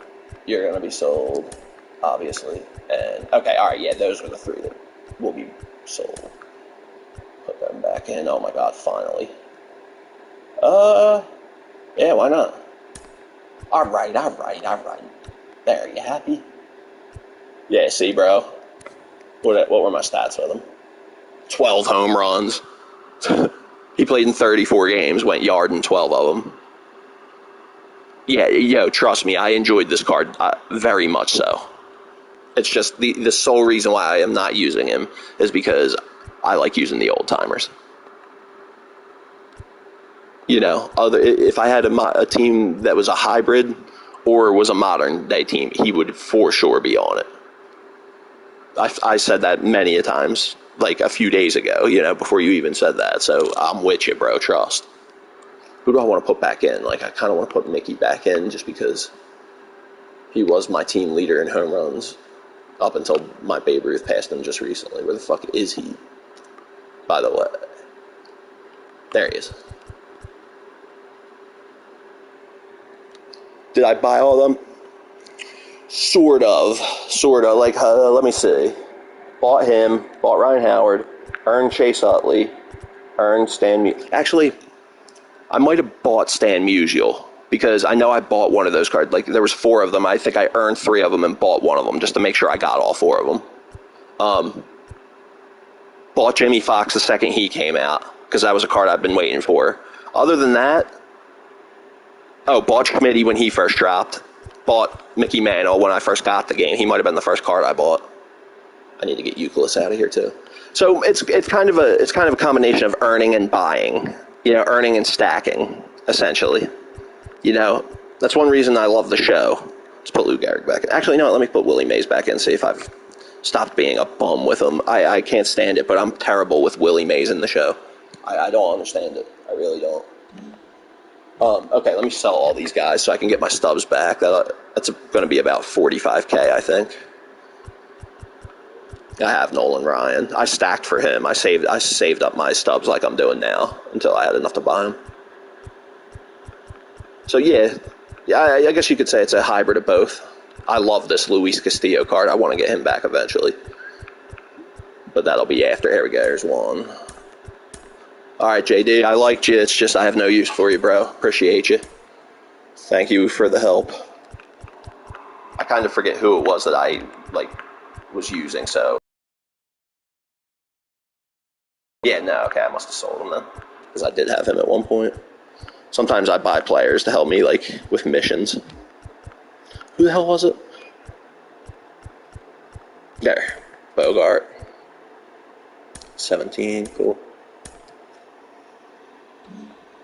Yeah, that's one card I always look at, but just never have gotten, you know. But that's not surprising. And who was the other motherfucker? Who's the other salmon a bitch that I was using? Wait, hold on. Xander Bogart. Oh, it was the other David Ortiz. I want my money back. I was only using him so I can get the other version quicker. I didn't lock any of those guys into the collections on purpose because I was planning on selling them all back when I was done, so there we go. So it was about 40K. So I ended up sacrificing about 20K on that, but that's all right because it's what got me this done. So I'm not mad at that at all. Now I want to see this real quick. Oh, I did complete Kansas City. Damn it. Who was I doing then? I know I was doing somebody. Was it the Brew Crew? Yeah, it was. All right, let's see. Oh wow, I didn't do any of these. The only problem is I just kind of just don't fucking feel like it, man. Like, I'd rather be playing games with my team, honestly, so. Away, let me just change the jersey. And then, another thing, too, is I'm going to keep using the Ryan Howard because, you know, I'm a Phillies fan, so I would go at Ryan Howard, but once he goes to level 5 is probably when I'll switch in the David Ortiz, you know. Because unless it's like Babe Ruth, I like to be leveling like cards up, you know. If I have a card at 5, a big part of me is always wanting to a big part of me is always wanting to use someone else, basically. You know? Fuck. The three, come on. Dude, Nolan Ryan's the only pitcher that, like, I'm hyped. Like, I'm like, let's go Hamels. Nolan Ryan's the only pitcher where I'm like, yeah, let's go. Every other pitcher, I'm like, all right, I guess. You know what? I didn't go back and make sure my lineup was fully fine-tuned, like as in left, right, or whatever the best. Whatever. Allegedly, we're getting a big update in T-minus an hour and 20 minutes. 3 o'clock Eastern is usually when the updates go, so. Strike 2. Well, that's that slurve right there. He threw it extremely well. Allegedly. A ton of breaks, so tough. Allegedly, according to what I heard, we're getting an Andrew McCutchen. Like I'm guessing it's an MVP version. This guy is one of the best. But then another thing, like he says, apparently it's like a big roster update. So I don't know if that means like a big live roster update, or if that means like last year when they dropped the 99 Mickey Mantle and like the 30 other like cards. You know, like there was that was kind of the first time. Get there, fucking piece of shit. I should know better. I always take that chance knowing better. Like that, unless you got 90, like unless you got high 90 speed, you should just lay off that and just take the single. You know, and then I could have had a man on first with Babe Ruth up. Just not smart, but because it's a baseball game and it's 3-inning games and I just want to get through them sometimes, I do stupid shit like that, knowingly. And he's down 0-2 as he swings through it. For me personally, like if I could play it with a little bit more patience and play it as if like I was really playing baseball, and with every batter, wait for your pitch, don't swing at shitty pitches, you know, don't swing at pitches that you've gotten a good hit off of only like 5% of the time, you know, so you swing at it all the time. I do that with low and outside, or low and inside. I've taken it oppo, you know, more than like a couple handfuls of times, but I've also got jammed like 10 times that number too. So like, stop swinging at it, dude. But because I got those couple oppo base hits, for some reason I always think I'm going to get that and swing at it, knowingly, like knowing that's a bad pitch to swing at. So if I could play with more patience, it'd be even better. Yeah, you got to swing at that pitch. That's right down the middle. Warning track. Let me guess. Thank you. Yeah, Babe Ruth, you got to swing at that pitch. Just like that, they move in front. It's 1-0. Welcome to the game. First pitch out of the bullpen, a tough one. And you know he's just trying to get one in there for a strike. And on the other side, as a hitter, it's a great time to be aggressive. Yeah, what we got, an hour and 20 minutes, so I guess looking for when they turn to him, but I wanted to stream when that was going, when that goes, but in the box here lets that one go for a ball. It'd be, I don't know, maybe I would. Maybe I will. I don't Ball know. up the middle. Oh, come on, man. Who was that? Was that Stan? Yeah, all right. I don't like Stan batting fourth. Ball may have him back on track. See, that's what I was talking about. Stan shouldn't be batting fourth. Number one, a right, he should be batting right there. I don't like having 3 lefties in a row. First pitch misses for ball 1. If I can help it. Yeah, see, I was kind of salty stopping using this Ryan Howard to use that Ortiz to try to get him, because I'm number 16 in the world to get him to 4. I was going to try to really push to be one of the first people to get him to 5, but I imagine I'll probably have dropped below 16 on 5. I feel like I'll probably be like 30 something or like you know, who knows. Stupid PS5, man. Let me see what let me just open my app so I can see your whole comment. I don't know why the PS5 does that. 2 out, space is empty. And now the center field. Yeah, that was kind of my problem for a while. Like, I was using Hannes Wagner because I don't know why. I guess it's just the year that his card's based on this year, but he's a center fielder this year. Last year he was a shortstop, or, you know, one of his secondary positions this year was his main position last year. So I was used to using him at second base. So once I got him, I was kind of having the same problem where I didn't have a shortstop That's strike one. Or I didn't have a second baseman that I wanted to use every day, so that's why I started grinding to try to get the Utley, because I was like, once I get the Utley, I'll move Hannes back to shortstop, and then I'll have my permanent second baseman. So I kind of just solved that problem for myself literally a couple days ago. So again, I feel you on that. Now on the bump, Don't please, don't take my word for that. That it's going to be a huge roster update and stuff. That's just what someone said. Like, I was streaming a couple hours ago, like I had a different stream going than this one, and it was just someone that came in and told me that. Like, I never am one to like look up to see when a roster or an update's happening. I just always hope every day at 3 o'clock that something's going to happen. That's basically my the way I do it, because I actually kind of like the surprise. Like when they do drop something sick, like I like the surprise of going on and being like, oh shit, they fucking dropped this dude, that dude, you know what I mean? Same thing with any video game, really. I never watch, like, unless it's a game I'm really excited for, I never watch like pre-release like footage or none of that. I just, I like to be surprised. Especially if it's a game like Red Dead or GTA, and it's a game is going to be fire. You know what I mean? So, like, even more so in that case, I'm like, nah, I don't want to see shit. I want to experience every last bit of it for the first time when I turn it on. So it's kind of similar than that. So please don't please don't hold me responsible.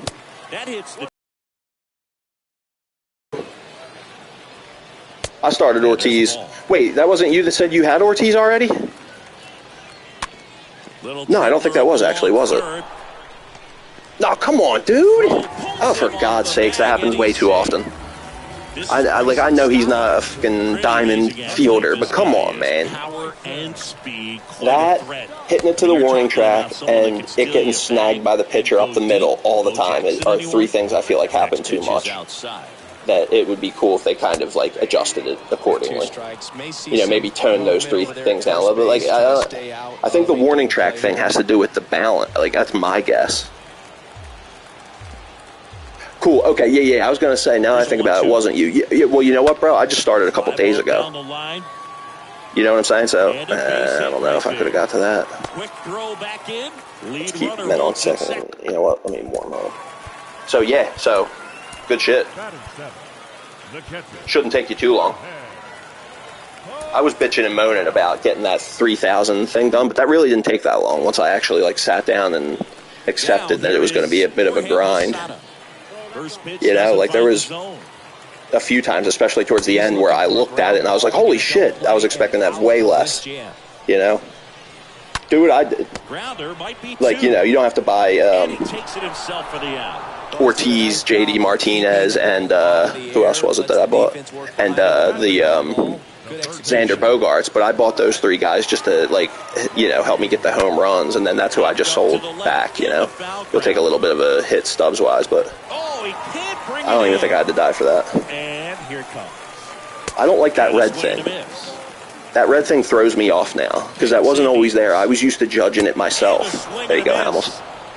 Like, I've been used to having to judge whether I have to dive or not by myself, so now that red thing's there, that shit throws me off. Here comes Emmanuel Clase out of the bullpen. He has just have to get used to it. It's not a huge deal, It's just, that is something that would be cool if I didn't have.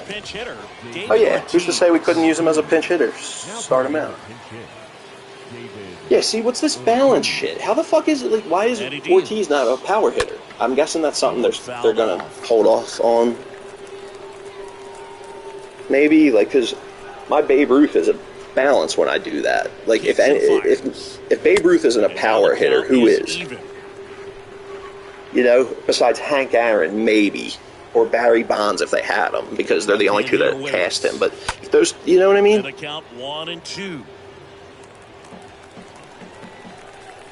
I feel like it's because there'll be another Babe Ruth card that drops, I'm sure, but is like the power version, or like fastball almost got him there. I think it's just a progression that That's my guess. You know how they have like the 92 overall players. There's no 99s.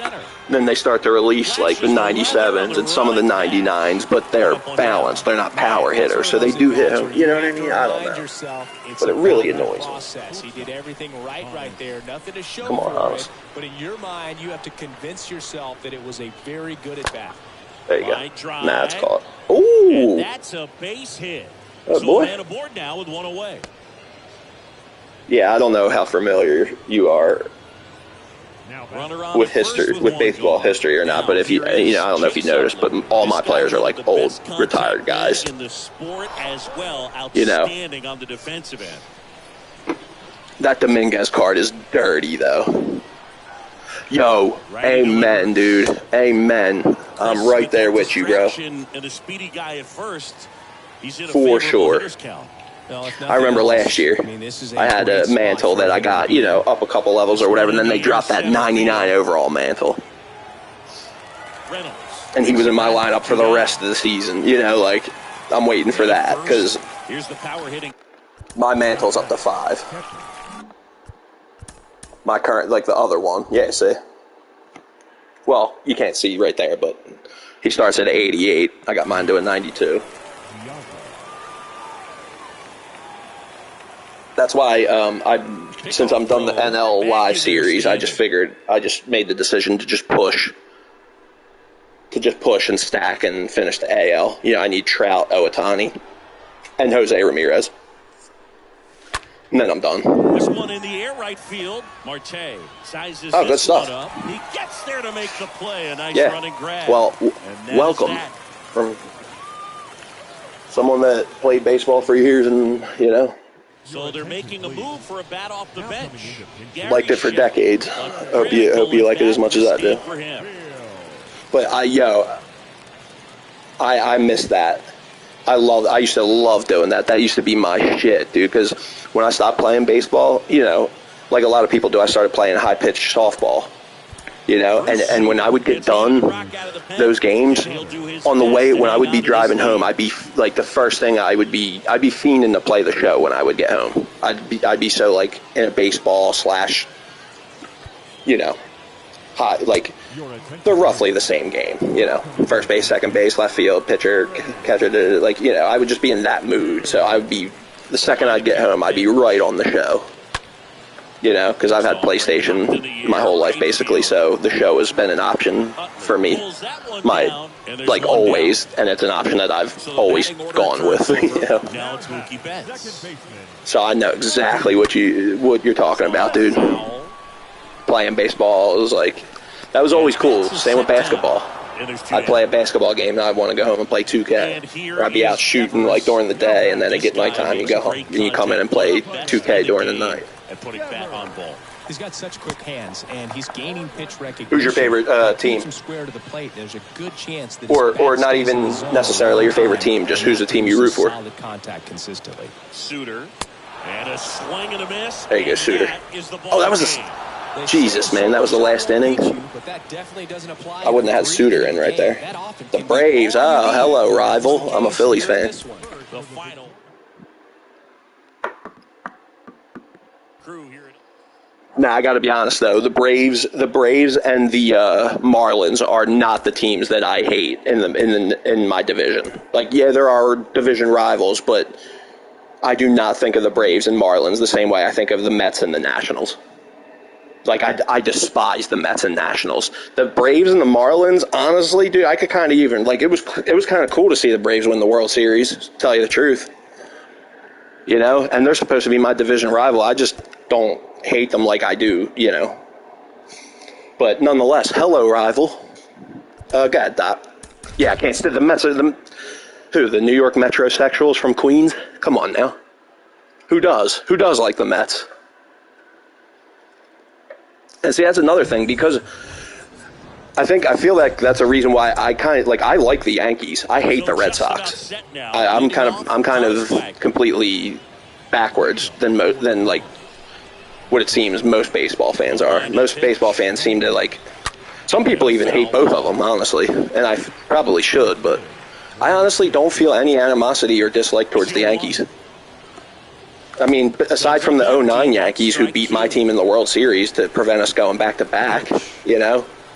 Other than that, and like A-Rod, of course, and shit, but other than that, I love the Yankees. You'd prefer that pitcher work away. Honestly. They're probably my secondary team if they're not playing the Phils. Who's your favorite player? My favorite player is Ted Williams. As ironic as that is, me saying that, saying how much I despise the Red Sox. But I just love Ted Williams, man. If they would drop a Ted Williams card, oh my God.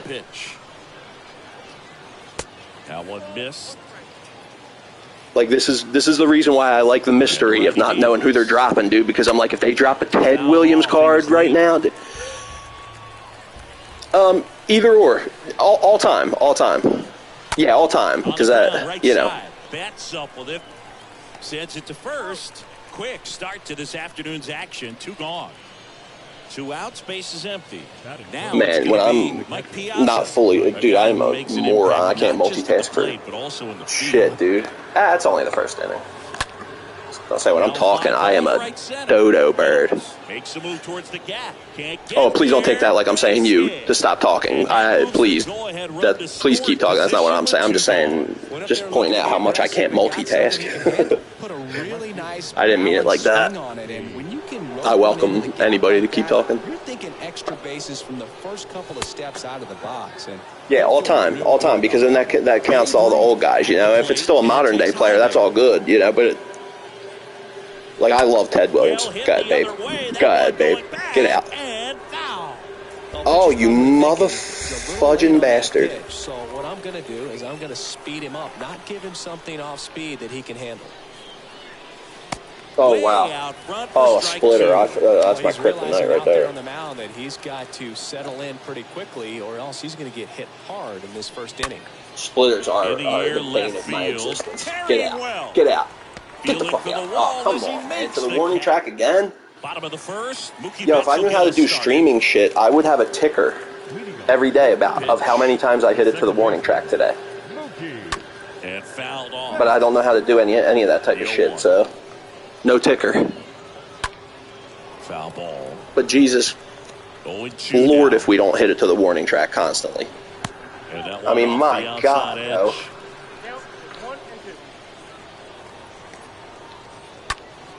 That's one negative for me for the show 22. It seems like a couple things have gotten, like, glitchy. Not glitchy as in, like, the gameplay, but, like, the menus are, like, fucked up. And, like, sometimes, like, it's just weird little glitchy shit that it seems like, I don't know, it seems like they, like, entered something. Oh, yeah, okay. Well, he's desperately looking for that swing. And nice. He's going to have to just change speeds a little bit. Nice. Like, as in Roger Maris? God, there's another guy I would fucking just love it if they would add him. The next pitch misses. There's a guy that, like, just gets, like, is just almost forgotten about. Who doesn't have more than a 90. You know, and he was the one to break Babe's record. He was the one to break Babe's unbreakable record. Yeah, Roger Maris was the shit, yo. God, I would love for them to add him in here, too. And DiMaggio, for God's sakes. Next pitch is downstairs. I was saying this earlier in my other, like, when I was streaming earlier today, but, dude, how freaking good was the 1941 season, yo? It's ridiculous, man. Like, the first half of the season was basically DiMaggio's 56-game hit streak. And the second half, you know, actually the whole season, really, but the second half was focused on Ted Williams hitting 400. So you have a season where 2 probably unbreakable records. I mean, I think 400 is unbreakable, is one of the, like, most unbreakable records. Like, the game has just evolved, like, too much, you know? Come on, man. Doc, what are you doing? Like, when Ted Williams was hitting 400, relievers, number one, weren't that big of a thing. So it's something you don't see too often these days, but you're not usually up against a pitcher who's gassed. You know, back then you would see a lot of batters would face pitchers that were gassed and were throwing junk. You know, like that. So, like, not taking any away from Ted Williams' achievement. I think it's, you know, unbreakable, like I said, but And a pitch. If either of those records could be broken, I think it's DiMaggio's hit So streak. now 1-2. You know, it just literally takes the right guy to get hot. You know? John Franco. Speaking of DiMaggio's hit streak, you know what's the craziest part about that? Is he had a 56-game hit streak, and then went 0 for the first time, and then went on another 30-something game hit streak. So really, his hit streak should be like 80-something games. If there would have just been not that one day in the middle. Swing and a miss. You know, the 57th game. What would have been the 57th game where he went 0-4. And then he went on like another 30-something game hit streak. That's wild, yeah. 3 MVP awards and finished second another 3 times. Because I'm such a nerd for baseball history, the fact that they don't have DiMaggio or Ted Williams just irks me so bad, you know? And the fact they had Ted Williams 2 years ago. He was a card in 20. Come on, Clutchzilla. Time to do what you do. Time to do what you do, bro. Once he goes 5. Yeah, I think I'll put that Ortiz in. And then once Ortiz goes 5. Unless there's another it's a meatball. How's that a ground out to the second baseman, Peeps? Thank you. Karma. Justice has been served. Come on, Clemente. Just got him like recently. I'm still like in that period where you're waiting for him to start showing how good he's going to be. You know, I don't know about anybody else, but every time I get a new player, I always have that lull where it seems like he's ass for the first level or two, and then once he goes like level 2 or 3 or whatever, there we go. That's what I'm talking about. All right, good. That sets up a sack fly situation. Thank God. But then like once you hit 2 or 3, it seems like then the average starts to really climb, and then like it seemed like it's been like that since last year, definitely. Jimmy Fox. And he swings and misses. Honestly, I don't know what's going on, to tell you the truth, because I'm not too as much of a nerd for baseball history as I am. I haven't really been following the modern. There we go. That's all I ask you. The modern MLB too much, like not nearly as closely as I used to. I'm the guy that I don't really follow the modern MLB, but pretty much every day you can catch me on YouTube watching like baseball documentaries, 30 for 30s. Like, I watch shit about modern day baseball. I just don't know what's going on with that situation. I'm not fully up to date. I'm not like current. I could actually like what's going on. I don't really like Soto. I mean, I like him, but I just think that thing he does it just gives me like it's just cringy to me, man. It's alright. It doesn't look stupid. It's not that it's cringy because it looks stupid. It's cringy because I don't know, like we're still kind of freshly coming out of the whole unwritten rules thing, where if this was 20, 30 years ago, that had got you pegged, that they would have threw something at your head for doing that. You know, so it's like still thinking. Let me see. Oh, trade deadline shit. Is he leaving the Nationals? Thank God. Good shit. Oh, what do I think of the Soto situation? Love it. Love it. Bye-bye.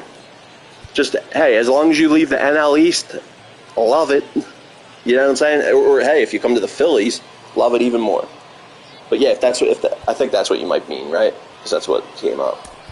Looks like it'll be a pinch hit. Come on, Poppy, you know. I just grinded my ass. Oh, it's 1-0? That's right, we got the sack fly. Good shit. All right, thank God.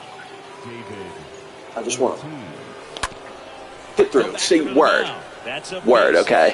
Hey, I'll take what I said back about it always getting snagged up by the pitcher going up the middle, if it's not going to be like that anymore. I would love for it not to be like that, so thank you. Appreciate that. Ugh. Pitch has popped up. Whatever. He's got it, and that'll end the inning. Oh shit! I started to break the habit today, and now here we go again. Back now and a new arm on the mound to start the bottom of the second. Goose Gossage trying to protect this the lead. Gooseinator. Ketel Marte stands in now, looks at that one inside. So if they drop, like, you're just looking for like a good shortstop and second base. You really don't care who it is. Why don't you use Hannes Wagner at one of them? He's a great leadoff hitter candidate, and even if you have a leadoff hitter, he's a great candidate for number 2 guy, even a number 8 guy. He's a switch hitter. He's got power, and he's got light. He's 99 speed or 95 speed, 99 steal, and he could play second, shortstop, center field. Like, why don't you use him for the time being? You know, if you're like really lacking. And that one fouled off. Ah, okay. What, did you miss him last season? Because he was one of the rewards for. You got to be fucking kidding me! All right, so it's a solo, no big deal. Come on, Goose. Don't be a jack off. He powers one out to right field. Goose, don't be a jack off, please. It's 2-1. You know who else I'm waiting for them to add a better version of? Someone that I used someone that was literally, because I didn't get the show 21 until like about this time, honestly, until around about this time last year, you know. So like they had already gotten through a season or two, like they already had released like some 95 over. So my very first purchase, the very first card I got was the 95 overall Ken Griffey Jr. And he stayed in my line. I bet you if I went on the show 21 right now, he'd be in my lineup still. So I'm waiting for them to release a better version this year. Plus, not to mention, I feel ripped off from last year because the 99 overall Griffey was like the really high collection reward. Like, not the George Brett level. They haven't even added the level that Griffey was last year. Whoever is next for the collection shit, whoever's even higher than George Brett, that was the Griffey last year, and I was so salty. So I'm hoping, I don't see why it would be him again, so I'm looking forward to them adding a better version of him too. Because the best version they got of Griffey is the cover version, the 88 overall, and that just doesn't cut it anymore. How about what's your first base situation? That's not really that great of a question because there's so many available first basemen. But I was going to say Ryan Howard is quite cheap and unbelievably clutch, for me at least. I mean, his 88 cover version, I used him for the first couple months. Clutch as it gets, and then they came out with the better version, and same thing, clutch as it gets. Now this is in the area, you know, so if you're makes a nice running catch. And Joe Torre, or I can't think of anyone named Joe Torres. So I think you're talking about Joe Torre. Diving catch his first time up. Yeah, dude, you should or get that 94 overall Ortiz that I just sold. He's cheap.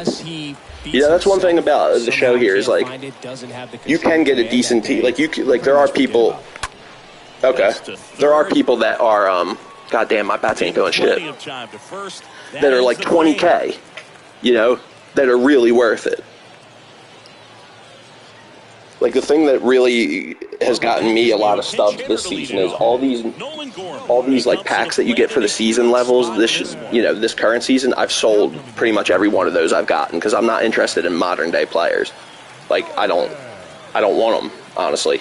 Like, like I said, there's plenty of guys that I've had to use for missions that if I had a modern team, I would definitely use, like that Jason Dominguez for sure. But since I don't use them, I've been selling them all, so it's like just really, that's what's gotten it. So I've been able to like really get a lot more of the live collection done. Like I've got the NL done, and I'm just 3 more. Like I'm in the middle of a 200K stack, you know. So 250 really. I'm stacking to 250 to get Trout. Then I got to stack to 200 again to get Ohtani, and then it's about another 100K stack to get Jose Ramirez. And then after that, I'm done the AL too, and that'll get me that Randy Johnson and that Frank Thomas. You know, Randy Johnson I will take all day, but like Frank Thomas, I'm going to use him and he kills me when I play him. But like honestly, I would have really liked to have gotten him. I could have used him a lot more a month or two ago. If I would have got him a month or two ago, I'd have used him a lot more than I'm going to now. But that Randy Johnson, that 99 Randy Johnson, oh boy. Throw it, dipshit. Jesus Christ, dude. Why? Let me get Goose Gossage out, first of all. It's a safe situation, and I'm fucking dicking around here. Why do I not? Oh, my God. So I didn't. People. I'm not on. But yeah, I would think about getting Honus Wagner because he's a great option for a leadoff. He's a switch hitter. He's got power. You know, he's got 99 steal. He starts with 95 speed. So, you know, if you could get him up to, like, I think my Honus Wagner has 98 speed or 97 speed, you know. I think if you're having trouble, you know, and you're not close to getting like that Chase Utley, which is what I was doing, which is how I solved that problem for myself, you know, then I think that's a great option, you know. That was a guy, when they released him last year, there you go, Eckersley, thank you. That was a guy I used from the moment he dropped basically till the end of the year. So, I think he's a great option for a leadoff guy. Of course, you know, that's just a suggestion. It's your squad, it's your team, you know. You do what you want, of course. Yo, if I could just get... See, this is where stacking your stubs really sucks. Like, because I'm pretty much like I'm definitely done the current season rewards. All the shit I'll be getting is like all just others. But like as far as these go, these ones, I'm done getting those packs. I've sold all those guys I've got. I hope I get Glavin. That'd be cool to get Glavin. Yo, that must be cool for you, dude. You could have the classic Braves, like, triple threat, like, starting pitcher lineup from the 90s. I think I said from the 90s twice. But you could have Maddox, Glavin, and Smoltz. I was hype about that when I first saw that, because when I first noticed that might be possible, they had Maddox and Glavin had like their current best versions, but they still didn't put out the good version of Smoltz, and then they did. So I was like, oh, hell yeah. But it's going to be really fucking hard for me to, like, it's going to go really slow, this next 100K. It's not going to go nearly as fast as it's been going for the past few weeks. Because I've been able to, like, I was getting 60K early on, then they dropped down to the point where, you know, it was 20K every time you got one of those packs. I mean, it's not like the crazy biggest amount, but that certainly helps. You know? Let's see. Live series. Yeah, to get that Randy Johnson. Oh, I just need 3 more, like, I need these 2 jackasses. Whoa, oh my God, what is up with that? This is one reason I hate these roster updates, because I made it so I had every team at like 39 out of 40, 38 out of 40, whatever it was that didn't include like the really, you know. What's up, dude?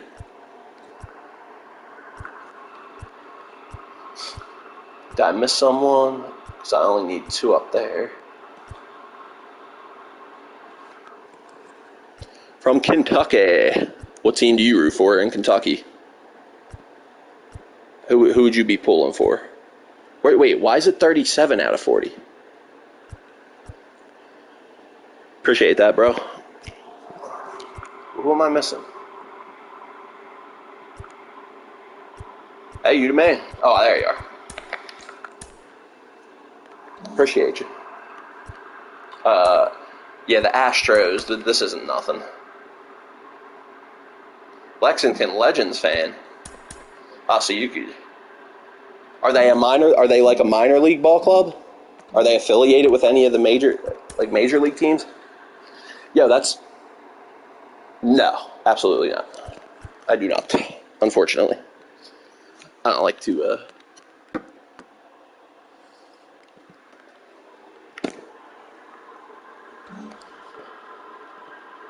Lexington. So do they have their jersey in here? Oh, okay. They're the Reds team. But you said they're single A, so they probably don't have their uniforms in here. Yeah, nah.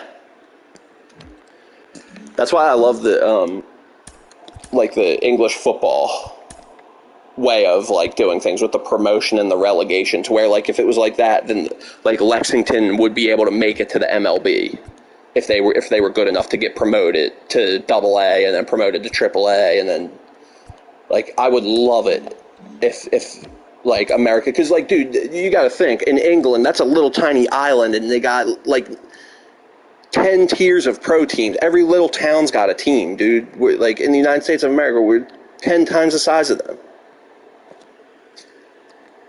Oh, so they're not a team anymore?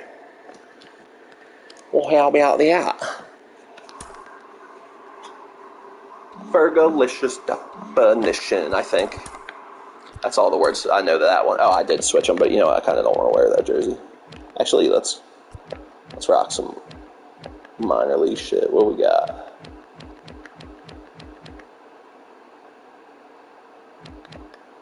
No, honestly, I've never even heard. I'll go with Memphis. I've never worn these. No, I've never even heard of them. So I don't know anybody who ever played for them or went on to play. You know what I'm saying? Oh, am I the home team? Oh, shit.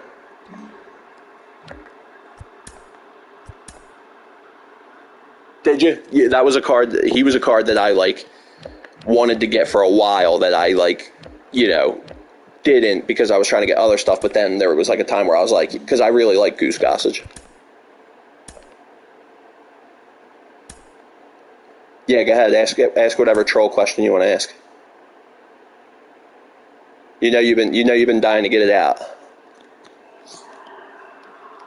I think we all know you've been dying to get it out. Yeah, go ahead, ask away. Something weird, right? Oh, okay. No, I don't know what that is, honestly. What is that?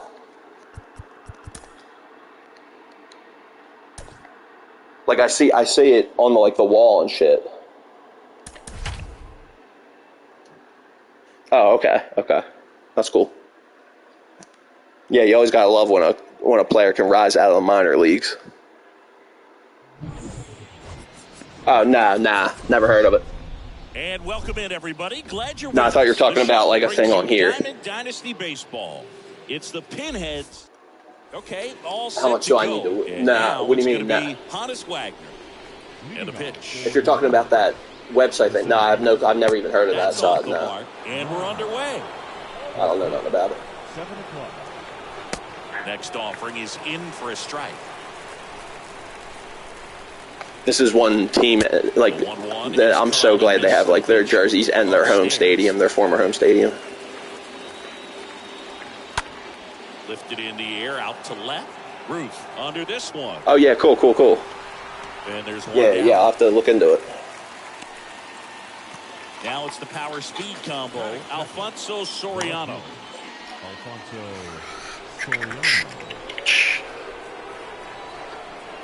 What's it? It's a pick'em website. Is that what it is? Like, you know, Phillies and the Mets are playing today, so you pick what team you think will win. 0-1. Comes up empty on the swing. Last game out. Well, yeah, that's usually always when the last. That's when the season usually. Yeah, right. And he chases that one. And now 2 gone. Come Next on, to hit, no. Babe Ruth. I'm still half tempted to sell him. Yeah, okay, I know. That's cool. Next offering is in for a strike. Or like you try to pick who's gonna, like, if they'll hit a home run or whatever it may be. We go to the bottom of the first. Now it's the shortstop, Hannes Wagner. We talk about guys with good speed, and definitely he has it. But pushing the offense aside for just a second. Here's Hannes right here. It's the defensive But side of course that I think the skied it speed out with him factors in the most. Ruth makes the grab. I'm slumping with him. Now the number 2 hitter, Chase Utley. The second base. Chase Utley, you are the best. Nice. And he swings and misses at the initial offering. Kershaw fires. Yeah, dude. I was actually using him for a little because I just watched something recently, like a week ago or so. It was Ted Williams' top 20 hitters of all time. Like, it was a list, you know, like Ted Williams and like a couple other people, I guess, like, you know, helped him come up with his list of the 20 greatest hitters of all time in his opinion, not including himself. And Alan Trammell was on that list. And like, you know, whenever I watch something like that, I like I was explaining earlier, I'm always like, then I'm always gung-ho on playing the show. And if they had And anybody that was on that list that they had in here, I was like, oh, I need a version of him. And so, yeah, Alan Trammell was on that list. So Next pitch is popped up. that's cool. Baden No doubt. Hold on, I'm puts the squeeze trying on that to one. pack my bowl And here that is the inning. and play at the same time, and it's not working out really good whatsoever. What do we got? Anyways, New inning we getting got started. Seager stands T in minus now. 43 minutes Strong guy can untie until this game. an alleged One major swing. roster update, including Andrew McCutchen, a 99 Andrew McCutchen, and allegedly another 99 overall legend. And a breaking ball drops in for a strike. Plus, I don't know, whatever else. That's according to that, dude. And a swing and a miss Don't there. hold me to it to the point where you're disappointed if that's not what it is, because that was not. That's just something someone came in here and told me. Got him swinging. And But if I am right, give me all the credit. Give me all the credit and call me a psychic and call me the bearer of good news. Second inning here, no score. Okay. Thank you very much. All praise shall be heaped upon me. Come on, Noli. Noli face. That's one of those swing now before the pitch. That would actually be cool, get Randy Johnson, because I do want to get that 99 or that 97 overall Dontrell Willis. One down, base That was a card that I was so fucking hyped when I saw that he was going to be in here, or that he was in here. Like early on, when that 91 version was like so expensive. And then they dropped the 97 version. 2 away. And that is absolutely definitely a card I want to get. I even tried out the 91 version to see if I like his wind up and his pitch selection, and I love everything about him. 2 outs. So, honestly, I'm kind of looking forward to the day where I have Nolan Ryan, the Randy Johnson, and the Dontrell Willis, because I feel like those will be 3 pitchers where I'm like hyped to pitch with them, and not like, oh man, I want to use someone A new else. arm in the mound to start the bottom of the second. Michael King. I just think of the show 22, and like by the time like it was like September, October, and just like what a cool selection of like old pitchers and shit they had, like Walter Johnson. They had Cy Young, like for God's sakes. Didn't end up liking that card as much as I thought I was going to, because of the fact he had 3 different curveballs, and I don't really like using curveballs really ever, honestly, in the first place. But cool as shit that they have him nonetheless, man. In there for strike 1. King, he's known as a I'm such a sucker for that shit. In really tough situations, those high leverage spots, it seems like he's at his best in these situations. It's really any sports game Obviously the ability to get the strike where I'm like that with the old time, like being able to use old like players. Come on, get out. Get the fuck out of here. Well, those can be pretty fun as an outfielder. Because I'm the same exact way on NBA 2K and Madden and FIFA. Nothing better than that. You feel like a NHL I haven't really played too much recently. Oh, I did get the swing off. I got the swing off. Oh my god, I didn't think I was going to get it off. Get out. Yeah, dude, that was that. Oh my god. I wish I had video of how. I didn't think I was going to. I looked up halfway. That pitch was halfway down the frickin' halfway from the mound to the plate already. And I didn't think I got the swing off, but it ended up being perfect. Clutchzilla, dude. I'm telling you, man. Trust me when I say All it. set for the start of the inning. And now up to hit, Miguel Cabrera. Who? Salts? I don't know if I know who that is. Right-hander back to work. Man, this guy's got a great feel Well, for his breaking. I don't think there's really such thing as discard, as a discard in here. Like you mean you just sold them, right? The throw to first. Because like when I hear discard, I think of like when you get messy and you can sell them for millions, but then you just discard them for like whatever gold, like whatever rare gold cards quick sell for, like 750 coins. Yeah, okay. That's what I think of when I think of like discard / quick, you know, like in here there really is no thing like that. It's just selling, you know, because on here you can't like set your price. You can like any other kind of this mode on a different sports game, you set your price on those ones, you know, like you. Whereas it's just this is what it sells for. Do you want to do it? Yes, no. And if someone happened to buy it right before that, you know, it won't even go through. Like, I don't know. I didn't like it. Like, they started doing that a few years ago, like maybe 5-10 years ago. I forget, whatever it was, and I didn't like it at all. At all. I didn't, like, it wasn't until I came back to Diamond Dynasty, like, years later, and, like, oh, I canceled the fucking throw. God damn it. That's an infield knock. All right, come on. Hold on. Just give me a second so I can just do this and then not have to be trying to multitask here. Because it's a one-run freaking game, dude. Like, that's literally, I just gave them the chance. Wait, hold on. First of all, what inning is it? Yeah, top third. I just gave them the chance to stay in it. That should have been game. Right now, they're looking for something, hit hard, into the gaps, give them an opportunity with. And good shit, too, because that's going to be a moment run complete game. That's how I level up my pitchers really quick. I always try to get them complete games. And then the way I level my batters up, like, you know, the quickest I can, is that I had Babe Ruth as my leadoff hitter for a very long time. Because if you think about it, on these 3-inning games, there's a lot of games where nobody gets a hit but one guy that hits a solo home run. So your leadoff guy usually is a lot of times is the only guy that gets more than one at bat. You know? Or like is like the first guy that gets the opportunity for a second at bat. So I put, like, if I want to level someone up real quick, I put them in that position. Because then there's a lot of games where they got more at-bats than pretty much anyone else. So more experience, more credit, especially if you did something with it. Man, this is going to, I feel like it's taking so goddamn long to fucking stack up to this. 243. I still need 100K. 100K more.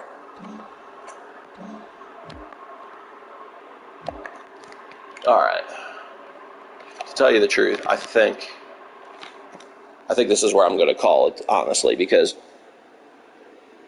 you know, I'm going to do a couple things in the meantime, and then I'll check at around 3 o'clock to see what dropped, and if it's something sick, I wouldn't even be able to help myself. I'll start up another stream. You know, if it's something sick, I would, whether I wanted to or not, I would then be starting up another stream to be like, oh my god, you gotta, you know. So if it's something sick, I'll be back in 35 minutes probably. And if it's not something sick, I'll be back in probably like an hour or like an hour and 35 minutes. You know, I think from the time I've been asleep today from the time I woke up today, I think I've streamed the show 3 separate times. So at the route we're going, I'll probably stream it 3 more times. So I'll be back. That's basically what I'm getting at. So peace out, yo. Anybody that was new today, I fucked with all y'all. You know, y'all were all cool.